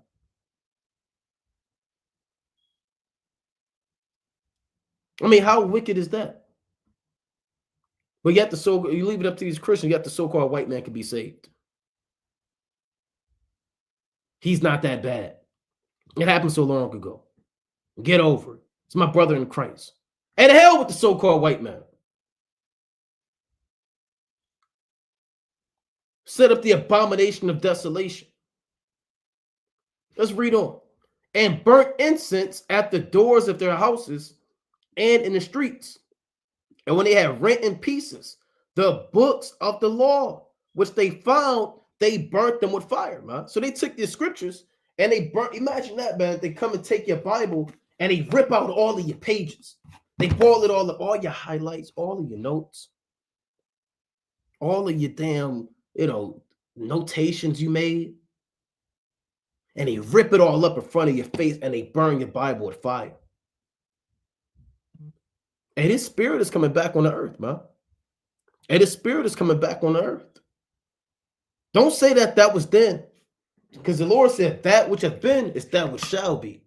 Right? That's what Yahweh said. Don't say what that was so long ago. Right? The Lord said you don't inquire wisely concerning that, man. You don't inquire wisely concerning that because, again, that spirit is going to come back on the earth. Right? That spirit is going to come back on the earth. Verse 57. And wheresoever was found with any, the book of the testament, or if any consented to the law, the king's commandment was that they should put him to death. So if you got caught with your Bible, they put you to death. And you see this famine of the word slowly being put forth on the earth today. Now they're saying the famous misinformation, disinformation, hate speech, They're targeting YouTube videos now with so-called clickbait. They're arresting pastors and people that speak out against the society, man. So this is the beginning of the Maccabees coming on the scene. Let's go to First Maccabees chapter 2. Right? We kind of started off and we're going to finish up with First Maccabees chapter 2 and verse number 6. And when he, meaning Mattathias, saw the blasphemies that were committed in Judah and Jerusalem, he said, woe is me, wherefore was I born to see this misery of my people and of the holy city, and to dwell there, when it was delivered into the hand of the enemy, and the sanctuary into the hand of strangers. So he said, man, I can't live like this. Why was I born to see my people in a way that they live? And this is really a mind of a lot of the elect, man. Ezra, when you read Second Ezra, the 3rd chapter, all throughout Jeremiah, a lot of our forefathers, man, if you took them and you brought them here today, they'd be speechless. I mean, literally, they'll rip their beard, man. You have to stop them from ripping their beard out. They'll rent their garment. You took them to certain cities, man, certain hoods, and said, look, Abraham, look how your sons are living. Look, Isaac, look, Jacob. See that crack? Look at that dope. I mean, when Ezra saw us married to the heathen woman, he sat down astonished, man. And he was confounded and plucked his beard out. And that was dealing with heathen women.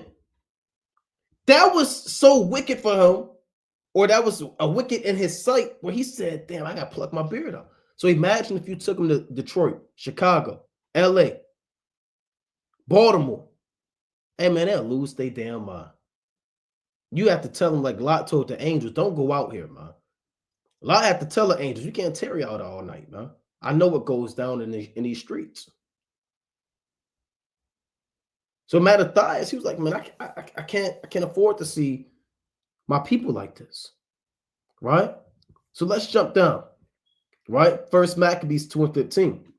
And the meanwhile, the king's officers, such as compelled the people to revolt, came into the city, Modin, to make them sacrifice. So they were sending men to say, here, you go to this city, you make them offer swine's flesh. You go to this city, you make them offer swine's flesh. And when many of Israel came unto them, Mattathias also and his sons came together. Then answered the king's officers and said to Mattathias on this wise, thou art a ruler and an honorable and great man in this city, and strengthened with sons and brethren. So he knew who Mattathias was. See, a lot of these heathen, they know who you are.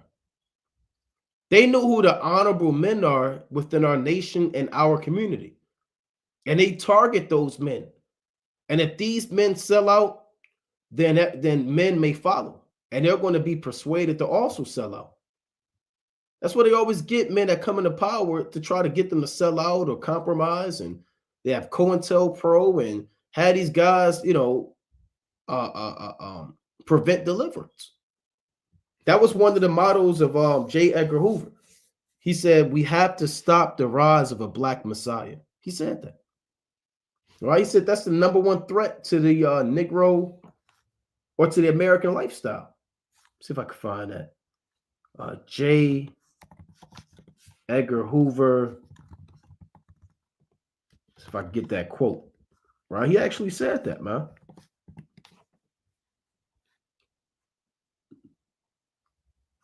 Let's see. I don't want to read. I want to get straight to the point. I don't want to read this whole thing. Let's see.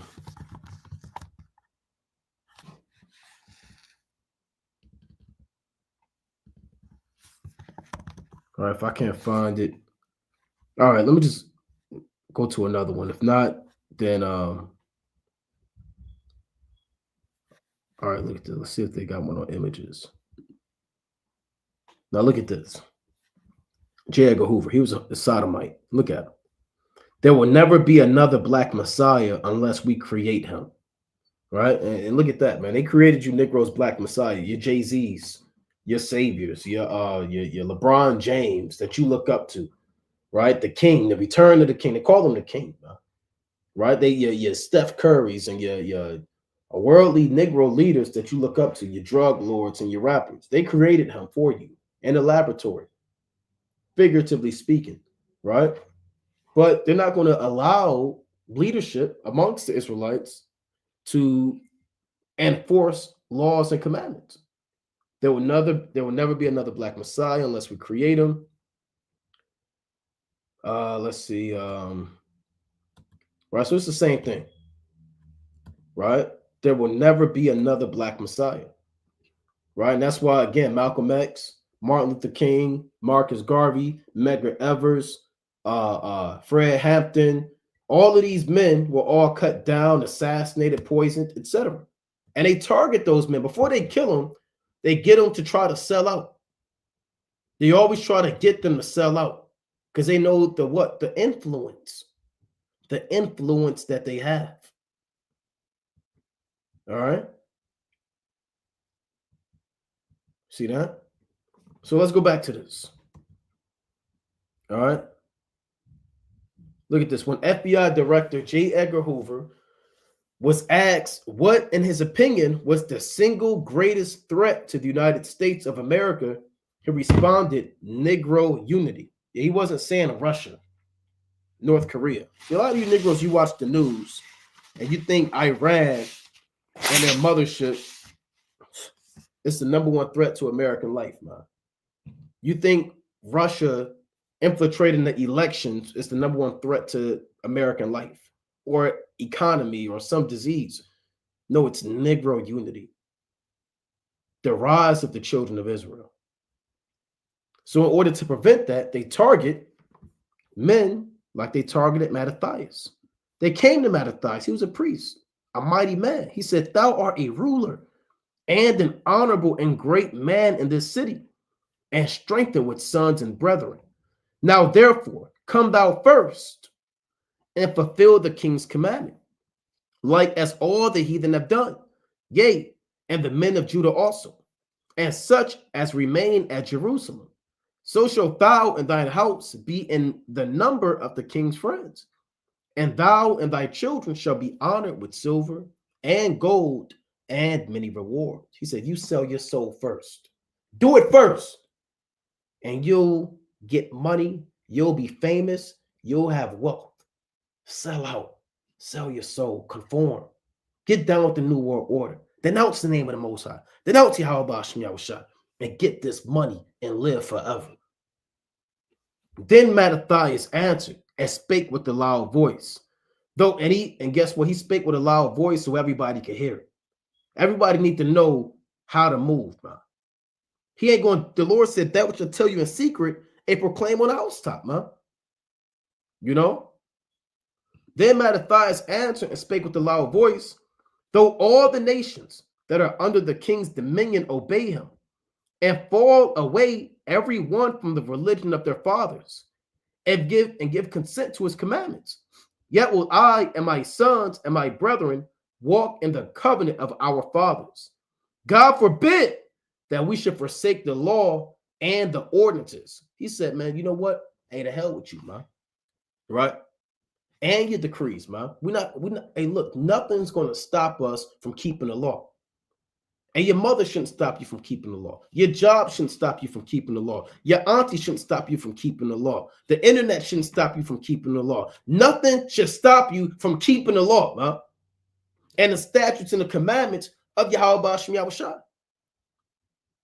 That's what Mattathias said. That is the mentality that the men of the Lord should have. And you sisters, you must have, man. And these last days, that has to be in you.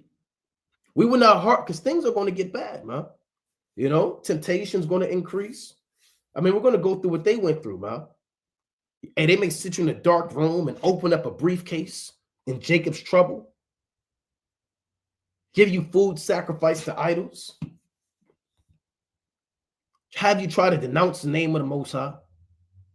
Try to kill your children, your family in front of you. God forbid that we should forsake the law and the ordinances. We will not hearken to the king's words to go from our religion either on the right hand or the left. Now, when he had left speaking these words, and again, they always come after the priest, right? Now, when he had left speaking these words, there came one of the Jews in the sight of all to sacrifice on the altar, which was at Modin, according to the king's commandment. So he gave this great mighty speech. I mean, it's such a beautiful speech, man, full of boldness and sincerity, right, and faith. And after this great mighty speech, you would have thought that everybody said, man, you're right. Great words. And they were encouraged to keep the law. Well, on the contrary, you had this one, he's a nigger. I'm going to just put it out there. You can say, well, I don't like, hey, this guy was a nigger. He heard this great speech. And he said, man, I don't care about none of that. I'm going to get this money, man. He said, I can get money. I get gold. I can get silver. Look, here, I got swine. He brought swine there.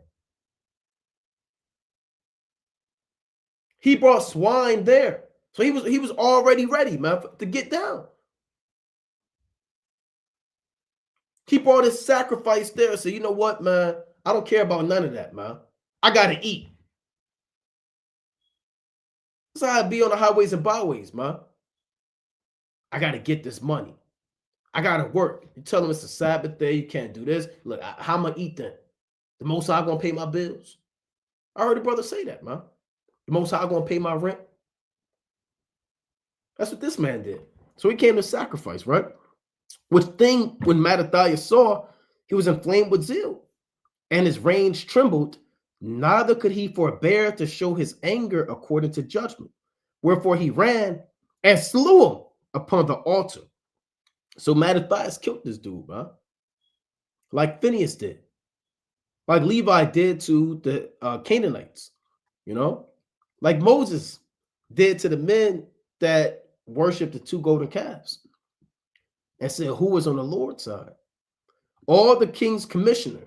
It's like also the king's commissioner who compelled men to sacrifice, he killed at that time, and the altar he pulled down.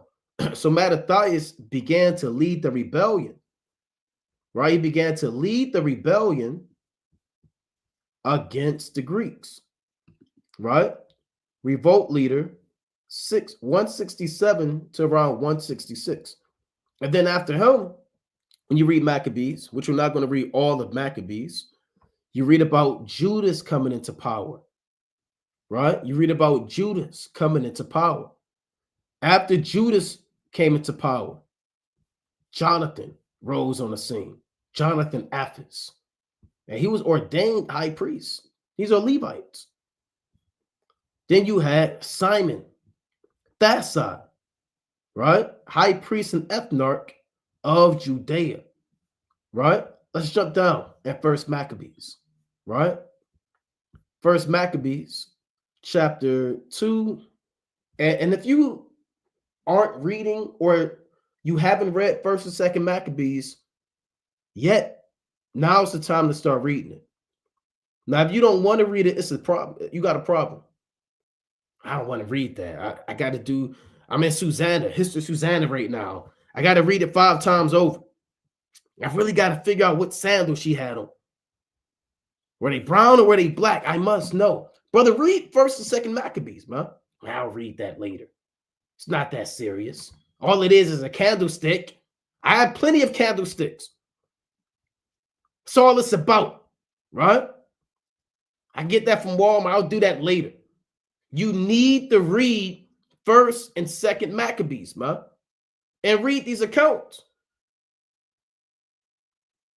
and see the works of old that our fathers have done, being directly inspired and influenced by Yahweh Shemyahushai and his Holy Spirit, right?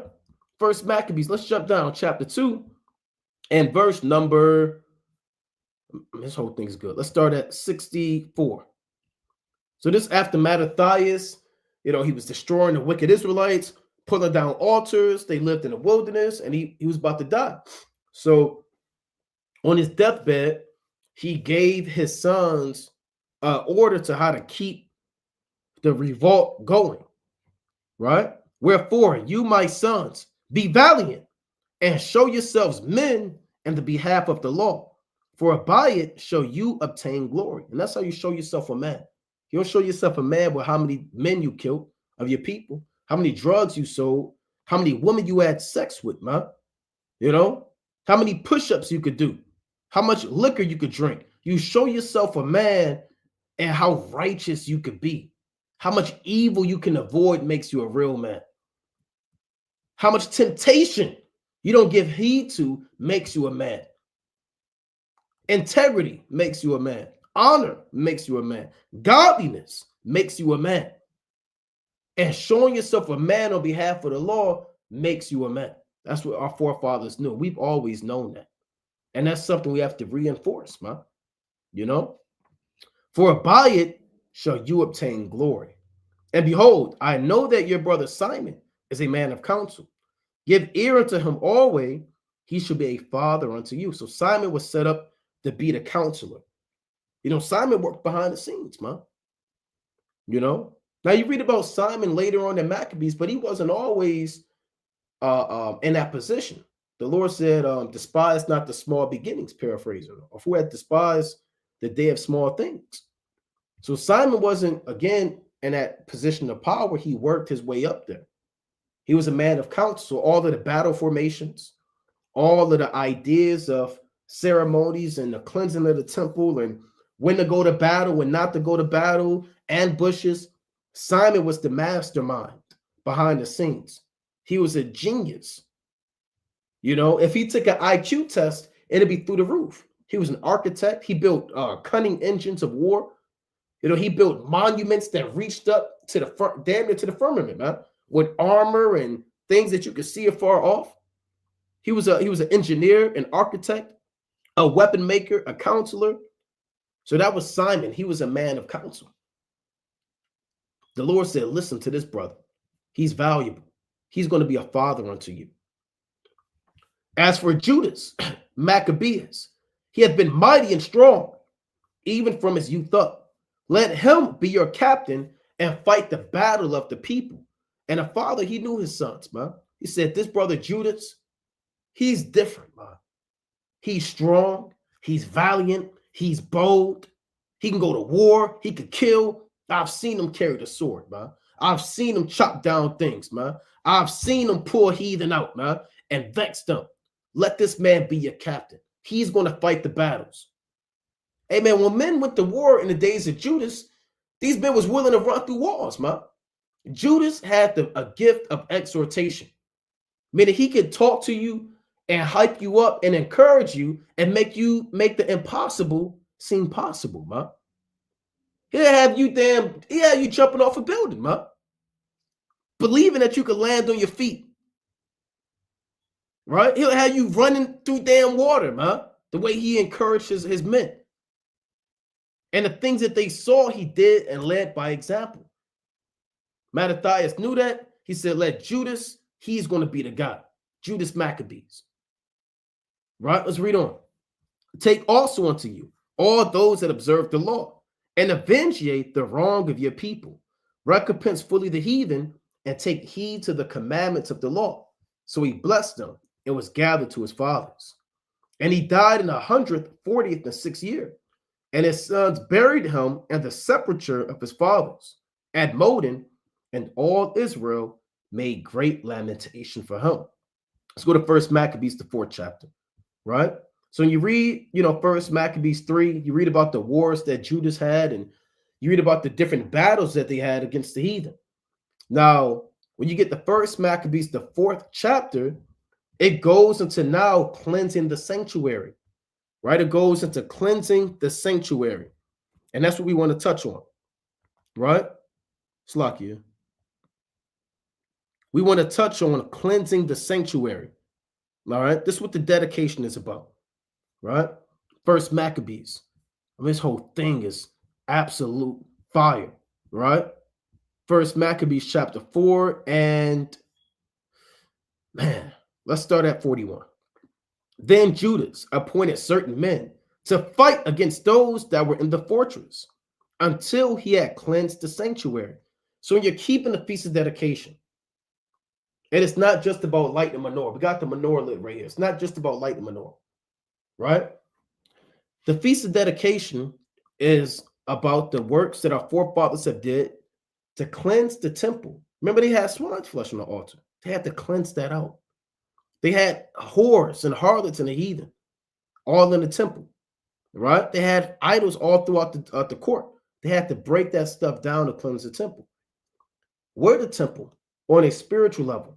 So during the Feast of Dedication, you should be examining and cleansing yourself, right? Of sin, guile, pride, vanity, lust, slothfulness, idolatry, wickedness. You should be cleansing yourself and seeing what things are polluted and tainted and corruptible in your vessel. You know? So he chose priests to blameless conversation, such as had pleasure in the law, who cleansed the sanctuary and bear out the defiled stones into an unclean place. And the Lord likens men unto stones. And if you're a defiled stone, what is the Most High going to do to you? He's going to bring you to an unclean place, meaning send you back in the world, right? Let me get this in 1 Peter. We're likened unto trees. We're likened unto what? Oceans and seas and rivers. Men are likened unto beasts. Men are likened unto stones. 1 Peter chapter 2 and 5. Let's prove that, right? 1 Peter 2 and 5. Yea, also, as lively stones are built up a spiritual house and holy priesthood to offer up spiritual sacrifices acceptable to God by Yahushua HaMashiach. So we're lively stones. What makes us lively? The spirit. We were dead in our sins. Now we're lively. We've been quickened through the resurrection and the faith that we have in Yahweh Yahushua. Now you could be a lively stone full of the spirit and vigor and strength and zeal, or you could be a defiled stone consumed in your lust. Now the defiled stones, according to the law, they have a judgment. When you read Leviticus, right? They I believe the 14th chapter, right? They have a law where defiled stones are brought into an unclean place. You don't want to be the defiled stone. Your brother's still smoking weed. The sister still don't the wife that still don't reverence her husband. The brother that's still not reading, still don't study. Right? The sister that she still don't have a dress on. She's still a gossiper and a slanderer.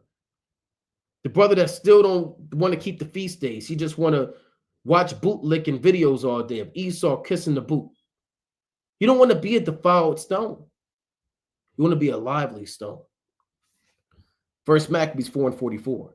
And when they had consulted what to do with the altar of burnt offerings, which was profaned, they thought it best to pull it down, lest there should be a reproach to them, because the heathen had defiled it. Wherefore they pulled it down and laid up the stones in the mountain of the temple in a convenient place, until there should come a prophet to show what should be done with them. Then they took whole stones according to the law and built a new altar according to the former, and made up the sanctuary and the things that were within the temple, and hollowed the courts. They made also new holy vessels.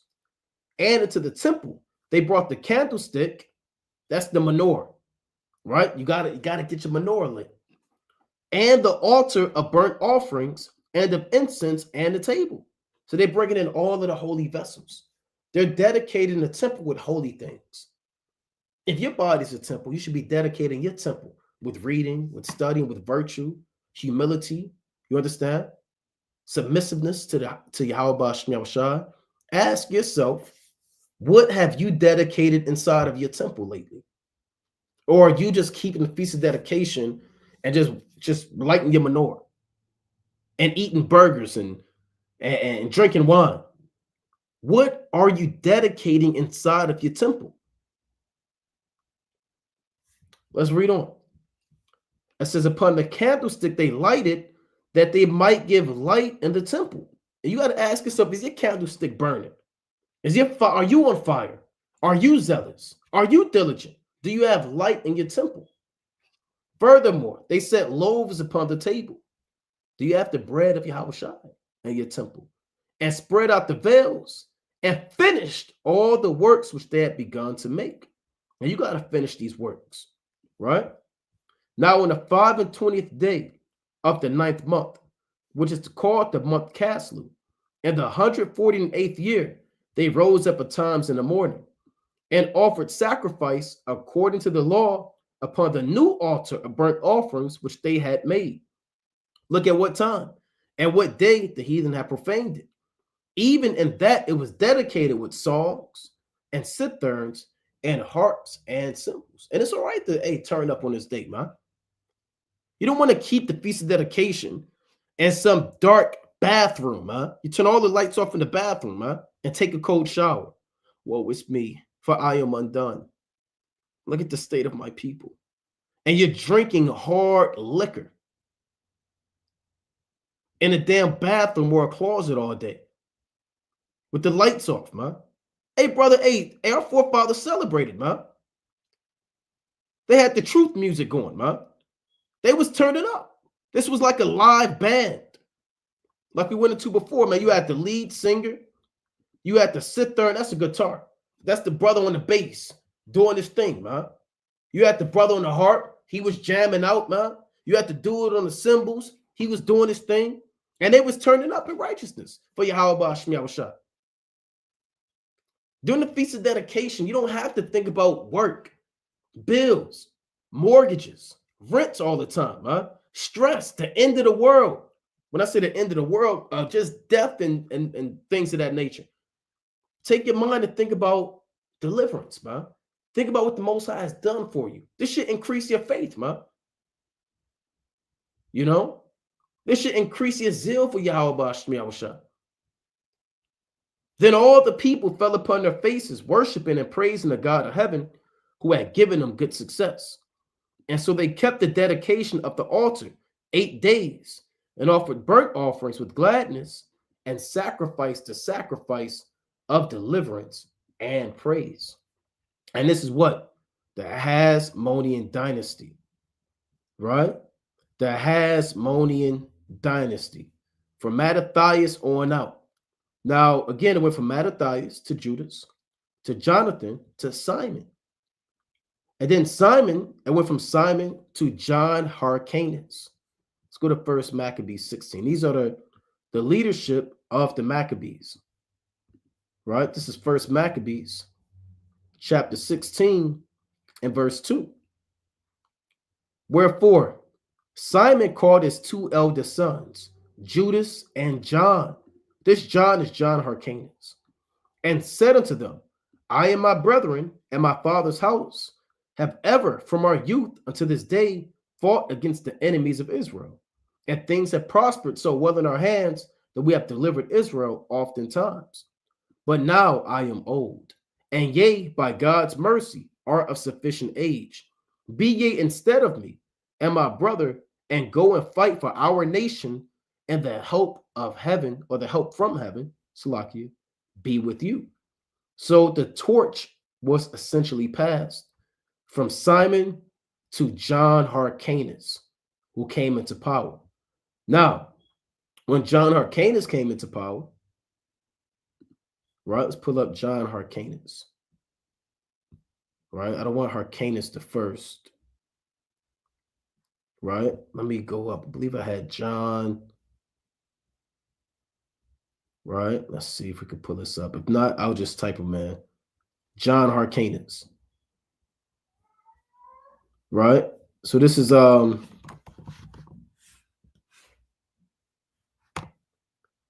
right, Slakia. So John Hyrcanus, you had the first and you had the second.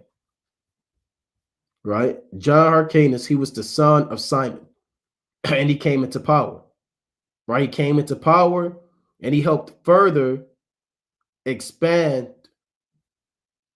the reign of the Maccabees. Right, he further expanded their territory. Right, and then he had his sons. Right, and his sons after him. Now, when John Hyrcanus was in power, again, let's pull up the map, a map of the Hasmonean Empire. Map of Hasmonean Kingdom. And they should show the kingdom being expanded as each Hasmonean ruler came into power. Right? This is a little hard to see. Let's see if we can get, let's see, let's click this. Okay, this is better. So here's the Hasmonean kingdom. This is what you call a map legend. Each color corresponds to the description on the left. So when you look at Judea at the top under the Hasmonean revolt, this is how much territory our forefathers had during the days of Mattathias and Judas Maccabees. When Jonathan was in power, when you see this color, it shows how the kingdom grew. So forth and so on. When Simon was in power, you see that dark orange. You see those lands that Simon expanded the territory. John Hyrcanus the first is the son of Simon. When you see this red, he expanded the territory even more. All the way down when you get to Alexander Jannaeus. Right? So here's the map. This was the territory that we had in the days of Judas, then Simon, all the way up to the purple, which was expanded by Alexander Jannaeus. And we took this territory from the hand of the Greeks, who were at that time a major world power, right? Slakia. They were a major world power at that time. All right. And by the mercy of Yahweh Shemiah Shai, we were able to expand our kingdom. You know, all the way down there up to Syria. All the way up to Syria and the other side of the Jordan River. Right? This is the Hasmonean kingdom. And there's a reason why this is not talked about in the school system. And you learn about everything of these other nations. Every damn president. Who the Chinese man was. The Great Wall. I remember all of that madness, man. But not one time we learned about damn Confucius and Buddha, Hammurabi and wicked heathen, man. Child molesters and murderers and idolaters. But there was not, I remember, man, we had to learn about the Greek gods. We were actually getting tested and quizzed on the knowledge of the Greek gods. I remember that. We sit up there studying, okay, who's Zeus? Okay, well, Zeus, we had to know who his wife was, man. How many children he had, you know, who his brothers was. That was part of the curriculum, to learn about the Greek gods. Sitting up there nervous, okay, goddamn, okay, Hermes, okay, well, Zeus. And then you stressing out, man, Kronos, and then this guy ate this guy, and okay, well, Zeus, he could turn, Hercules, well, he's not a real god, but and we had to learn that. But we never learned about the Hasmonean kingdom that was whipping their ass, man. They was beating the you-know-what out of the so-called white man. Because if you learned about the Hasmonean kingdom, then they would have to show you that these were so-called black men. They would have to show you that a lot of these men were so-called Haitian men, Levites. And then you would begin to learn, whoa, hold on now. Hasmoneans. Last week ago, we learned that we were just slaves in the 6th grade, 7th grade. So now you mean to tell me, hold on, we defeated the so-called white man, Alexander the Great? Well, why do we have to defeat him? You start asking questions, well, why? Then your teacher will have to answer, okay, they burnt the temple down. Well, why would he do that? What temple? Temple of who? You know, Jake got questions. Temple of who? The temple of the Most High. Well, who's the Most High? Well, his name's Yahweh. Okay, well, who is he the God of? And you have to have all these questions, man. Well, he's the God of the Israelites. Well, who's the Israelites, man? Are you an Israelite, Miss Damn Johnson? Okay, well, I'm not an Israelite. Well, who are the Israelites? You guys are, right? Hey, and then you'll feel zealous, empowered, encouraged, man. You start getting your Bibles, man. So they have to take this out.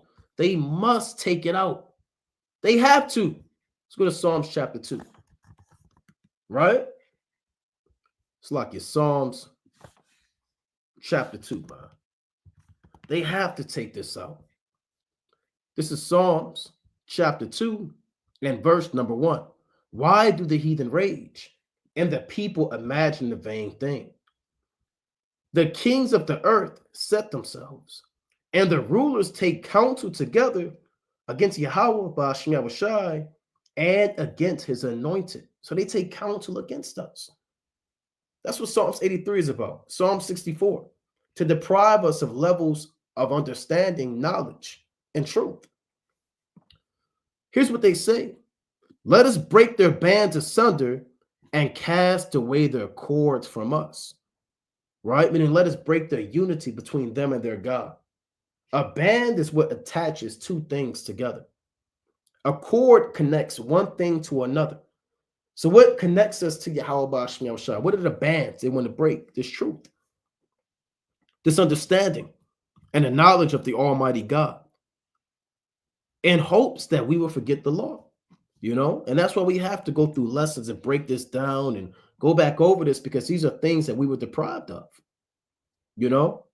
So Alexander Jannaeus, he expanded the kingdom to its greatest extent.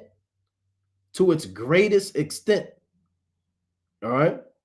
Now, after Alexander Jannaeus, you had a civil war that was going on during the days of Aristobulus II. Right? Aristobulus II had a civil war that was going on. And I mean, every time I read this, go through this history, I get mad. Because you had a man by the name of Antipater the Idumean. Right? Antipater the Idumean was a chief Edomite. I hate to even say that. He was a chief Edomite in the Hasmonean military, in our military. What Hyrcanus did, John Hyrcanus II, the father of Aristobulus II, he forced all the Edomites to be circumcised. So he either said you could be exterminated or you could be circumcised. John Hyrcanus II did that. So that's why you read about Herod being a king of the Jews, or Herod Agrippa, and all these different Edomites that are so-called white men, but yet they rule in the time of the New Testament as the king of the Jews, but they're not Jews by blood. That goes back to John Hyrcanus II forcibly converting all of the Edomites to be proselytized into the knowledge of Yahweh Shema Shai. So you had Antipater the Idumean, who was circumcised, and he was part of the military, and he worked behind the scenes with the Romans, so the Romans could take over the Hasmonean dynasty and make it a province under the Roman Republic. Right? So let me read a little bit about this. This is from so-called Rabbi Jeremy Rosen, right? Some Edomite, but there's some facts into some history right here. Forced conversions, right? So let's jump down. I want to read about a forced conversion of John Hyrcanus, right? That he did. Let's see. Bear with me. Okay, here it is. All right, it reads, let's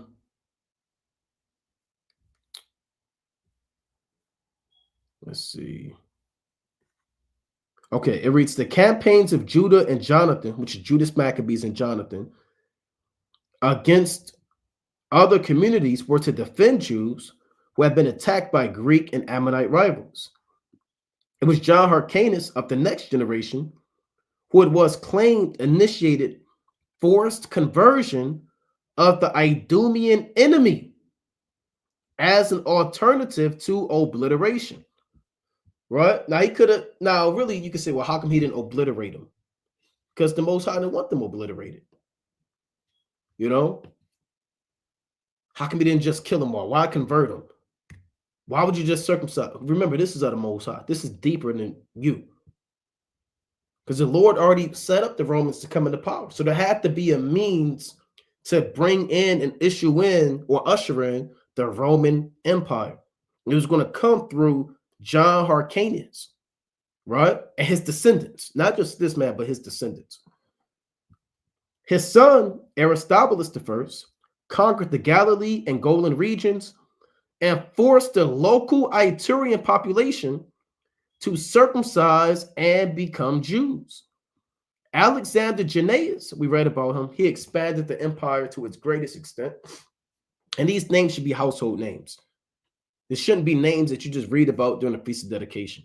Everybody should know about John Hyrcanus the first, John Hyrcanus the second, Simon, Judas, Jonathan, Mattathias, Alexander Jannaeus, Aristobulus the second, right? Alexander Jannaeus continued the expansion of the Hasmonean realm, and he too offered circumcision and conversion as in what? As an alternative to destruction. You see that? Right? And it will not be so when Yahushua is in power. Nevertheless, our forefathers, they circumcised a lot of these Edomites. There's an Edomite in a Herodian family tree called Herod the Great. Herod the Great, when you read Matthew, the first, second chapter, etc., chiefly the second chapter on out, he's the king of the Jews, but he's an Edomite, right? And he has his life rooted within the time of the Maccabees.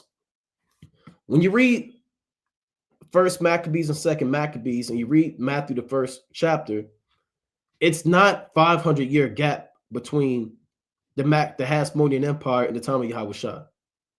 It's really less than, really, if you want to get technical, is less than, 50 to 70 years. From the end of the Hasmonean Empire to the birth of our Lord. It is not some great 500-year gap. When you read second Maccabees, it's like, okay, 800 years later, Matthew chapter 1, no, it's about 50 years.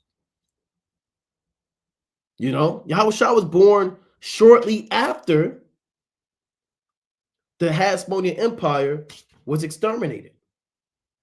That's why you have to read this entire history. The scriptures cover everything. They cover everything. Yahweh Shemel Shai, in his infinite wisdom, has left what they say, no stone unturned. So let's go into this man, right? Where's Antipater the Idumean? Let's pull this guy up, right? Because we're going to talk about the Herodian family tree, right? Where's this man at? Right? Let's see. Not this man. I want the predecessor of Herod the Great, Antipater the Idumean, right? Antipater the Edomite. Idumea is the Greek way of saying Edom. So let's read about this man. Antipater the Idumean was the founder of the Herodian dynasty and father of Herod the Great. You see, he died around 43 BC. That's about 40 years before the birth of our Lord, roughly, right? So again, there's not some major time gap between the end of the Hasmoneans and the birth of our Lord. So when Yahushua kept the Feast of Dedication, that was like a newer feast day for them, and they kept that in faith, according to the writings in the history that our forefathers had ordained. Right? It says, according to Josephus, he was the son of Antipas and formerly held that name. A native of Idumea, Antipater became a powerful official under the later Hasmonean kings.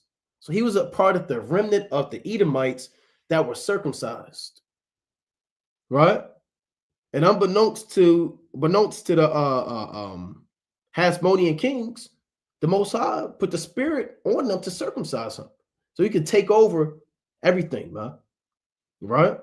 It reads, and subsequently became a client of Roman general Pompey when Pompey conquered Judah in the name of the Roman Republic. So there's some people or a group of men called the Roman Triumvirate, which is Crassus, Pompey, and Julius Caesar. You had a Roman civil war. There was a civil war in the Roman Republic between Pompey and Julius Caesar chiefly. They fought against each other. While Julius Caesar, so people that don't believe the scriptures, we have contemporary fathers in the life of Julius Caesar, right? Which is our Hasmonean kings. You often read about Julius Caesar, but you never read about what we were doing when Julius Caesar was in power. Never read about the life of the so-called Black, Hispanic, and Native American man. You just read about Julius Caesar, Mark Antony, and Cleopatra. The Battle of Actium and all these different things that were going on. Well, what were we doing? Now, unfortunately, we were selling out. We were selling out and cooning and conforming to the ways of the so-called white man. So the triumvirate, right? Tri meaning three, right? It says the triumvirate was an informal political alliance among three prominent politicians in the Roman Republic: Gnaeus Pompeius Magnus, Marcus Licinius Crassus, and Gaius Julius Caesar. These three men were prominent men toward the latter end of the Hasmonean dynasty. Yes, our forefathers were contemporaries of Julius Caesar.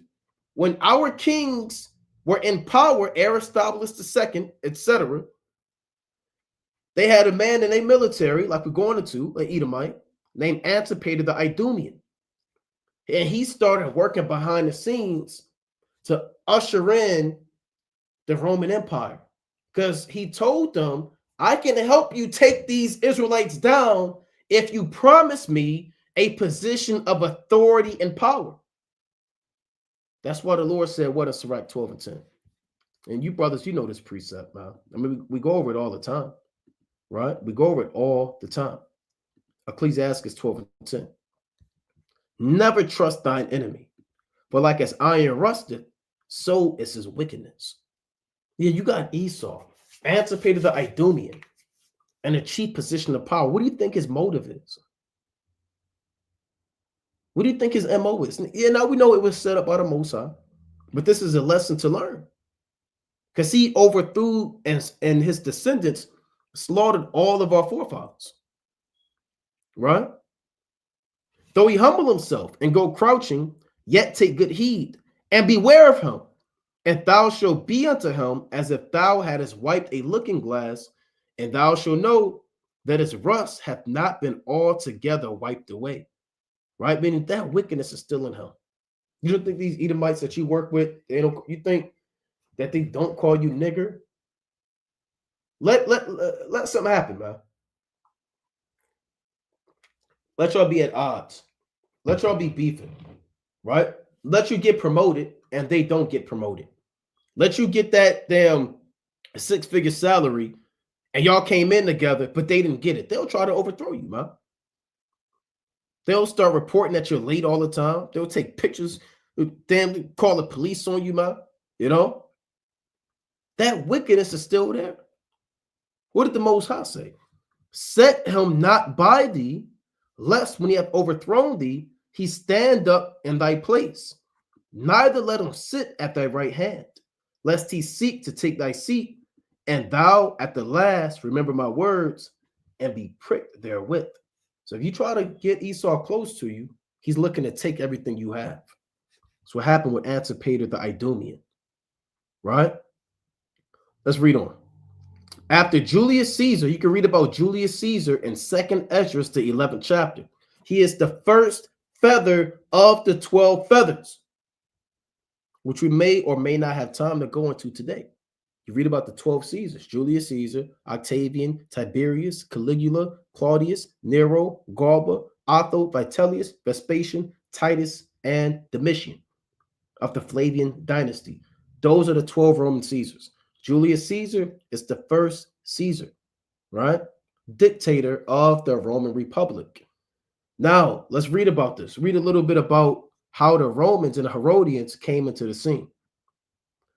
After Julius Caesar defeated Pompey at the Battle of Pharsalus, Antipater sided with Caesar during the Roman Civil War, right? During Caesar's Egyptian campaign, Antipater joined Mithridates of Pergamon's army marching to rescue Caesar in Alexandria, because there was a siege in Alexandria in Egypt, and Julius Caesar almost got caught out there, you know, but he got delivered. He was fighting against Pompey, you know, and fighting against Cleopatra. You had all these people involved. But let's read on. Antipater was on Julius Caesar's side. Julius Caesar made him chief minister of Judea. Let me read that again. So Antipater, on one hand, he's fighting side by side with the Maccabees. But on the other hand, he's working underhand with Julius Caesar to take over the kingdom of the Jews. Right? Julius Caesar made him chief minister of Judea, as Judah became known to the Romans with the right to collect taxes. Eventually, Caesar made Antipater's sons, Physalis and Herod, the governors of Jerusalem and Galilee, respectively. You see that? So when you read about Herod the Great, and you read about these different men, who set them up? Julius Caesar, Pompey, the so-called white man set them up, right? So the man that tried to kill Yahushua was set up by Julius Caesar.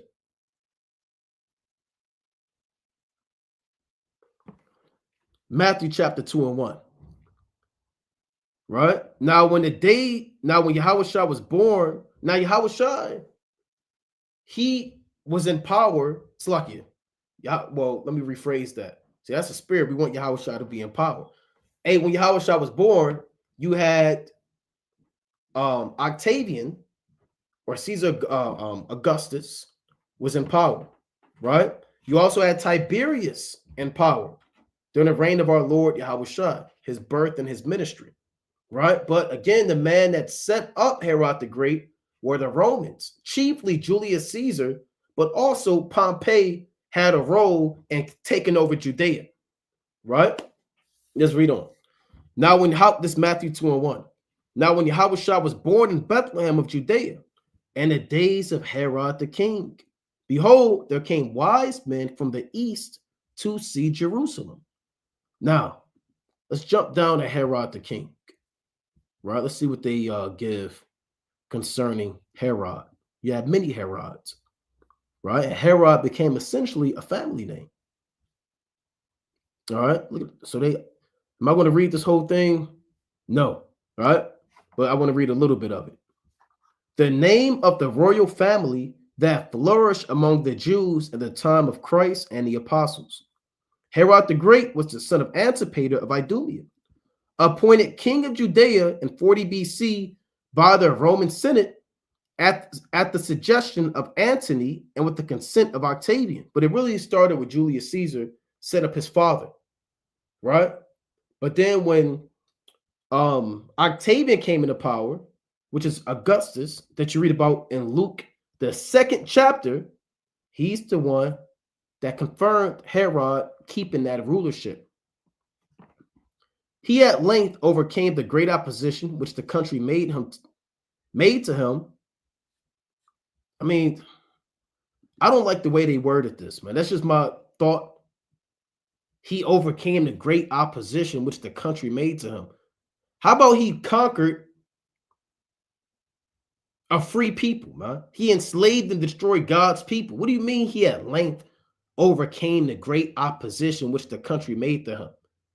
So that's why the blue letter, and they start getting emotional and adding their damn thoughts in there. He at length overcame the great opposition. Well, why was there great opposition to begin with? Why don't they put that in there, man?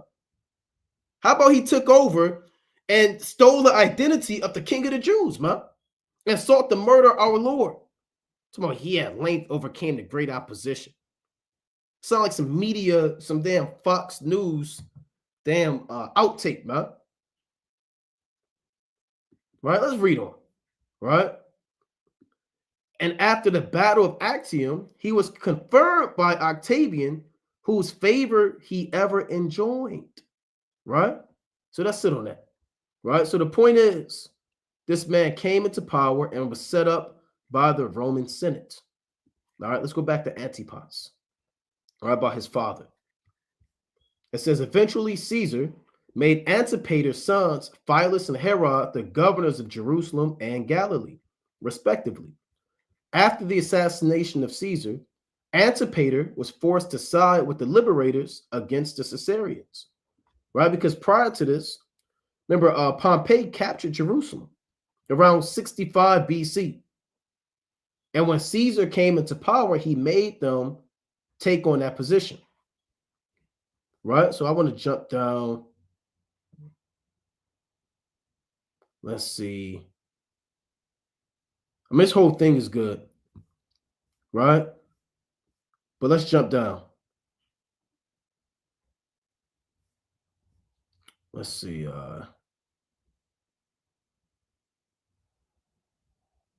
Right. So like, bear with me. This just goes into how he took down the Jews. All right, let me jump down real quick. Right. It says, although Antipater saved Malchus' life a second time from a different ruler, Malchus continued to despise Antipater and seek his murder. Josephus presents two opposing reasons. One, which would help secure Hyrcanus against the rising threat of Herod, and the other being his desire to quickly dispose of Hyrcanus and take power himself. So long story short, when you read this, you read about Antipater the Idumean coming into power by the Romans. They murdered and killed off the remnant of the Hasmonean dynasty. They set up Herod the Great. And he was married to a lot of the daughters of the Hasmonean kings, right? And then he had his sons, right? Herod the Great had all of his sons: Herod Antipas, Philip the Tetrarch, Herod Archelaus, Herod II, Aristobulus IV, Alexander, Antipater, who came from the Jews on his mother's side, you know? Then you have all of the other Herods that you read about. So you see how the Herodian dynasty actually came into power, right? You see how they came into power during the days of the Maccabees, right? During the days of the Maccabees. It started with Herod the Great, but it really was an Edomite that served in their army who issued in the Roman Empire or Roman Republic to come in and take down the what? The remnant of the Jews that were in power. All right, that were in power. Let me read this. It reads, Antipater's work as power broker between the Hasmoneans, the Arabians, and the Romans inaugurated dramatic dynamics and steep changes in the history of the Jewish nation. The diplomacy and artful politics, meaning witchcraft, of Antipater produced the Herodian dynasty. See, they call artful what we call sorcery and wickedness, they call it artful politics.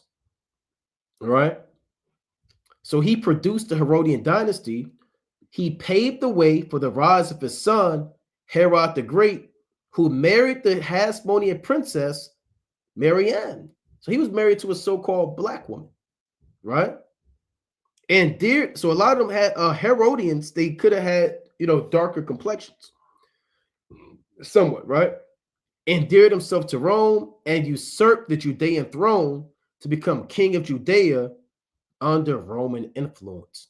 That's why Herod was called the king of the Jews, because it came out of him slaughtering and murdering the remnant of the Hasmonean dynasty. So with that, we're going to close up, giving, of course, our honor and glory to Yahweh, Ba'ashima Mashiach, Wamalak Yahushai. It is the Feast of Dedication. All praise to Yahweh, Ba'ashima Mashiach, Wamalak Yahushai. Keep this day holy. Keep this week holy. Keep your fire burning. Read 1st and 2nd Maccabees. Light your menorah. Read these accounts and pray to Yahweh, Ba'ashima Yahushai, that he increases your faith, your boldness, and your zeal to stand against your adversaries like our forefathers did in the days of old. So with that, we're going to close up, giving, of course, our honor and glory to Yahweh, Ba'ashima Mashiach, Wamalak Yahushai. Most High willing you were edified. Kwam Yashala. Shalom.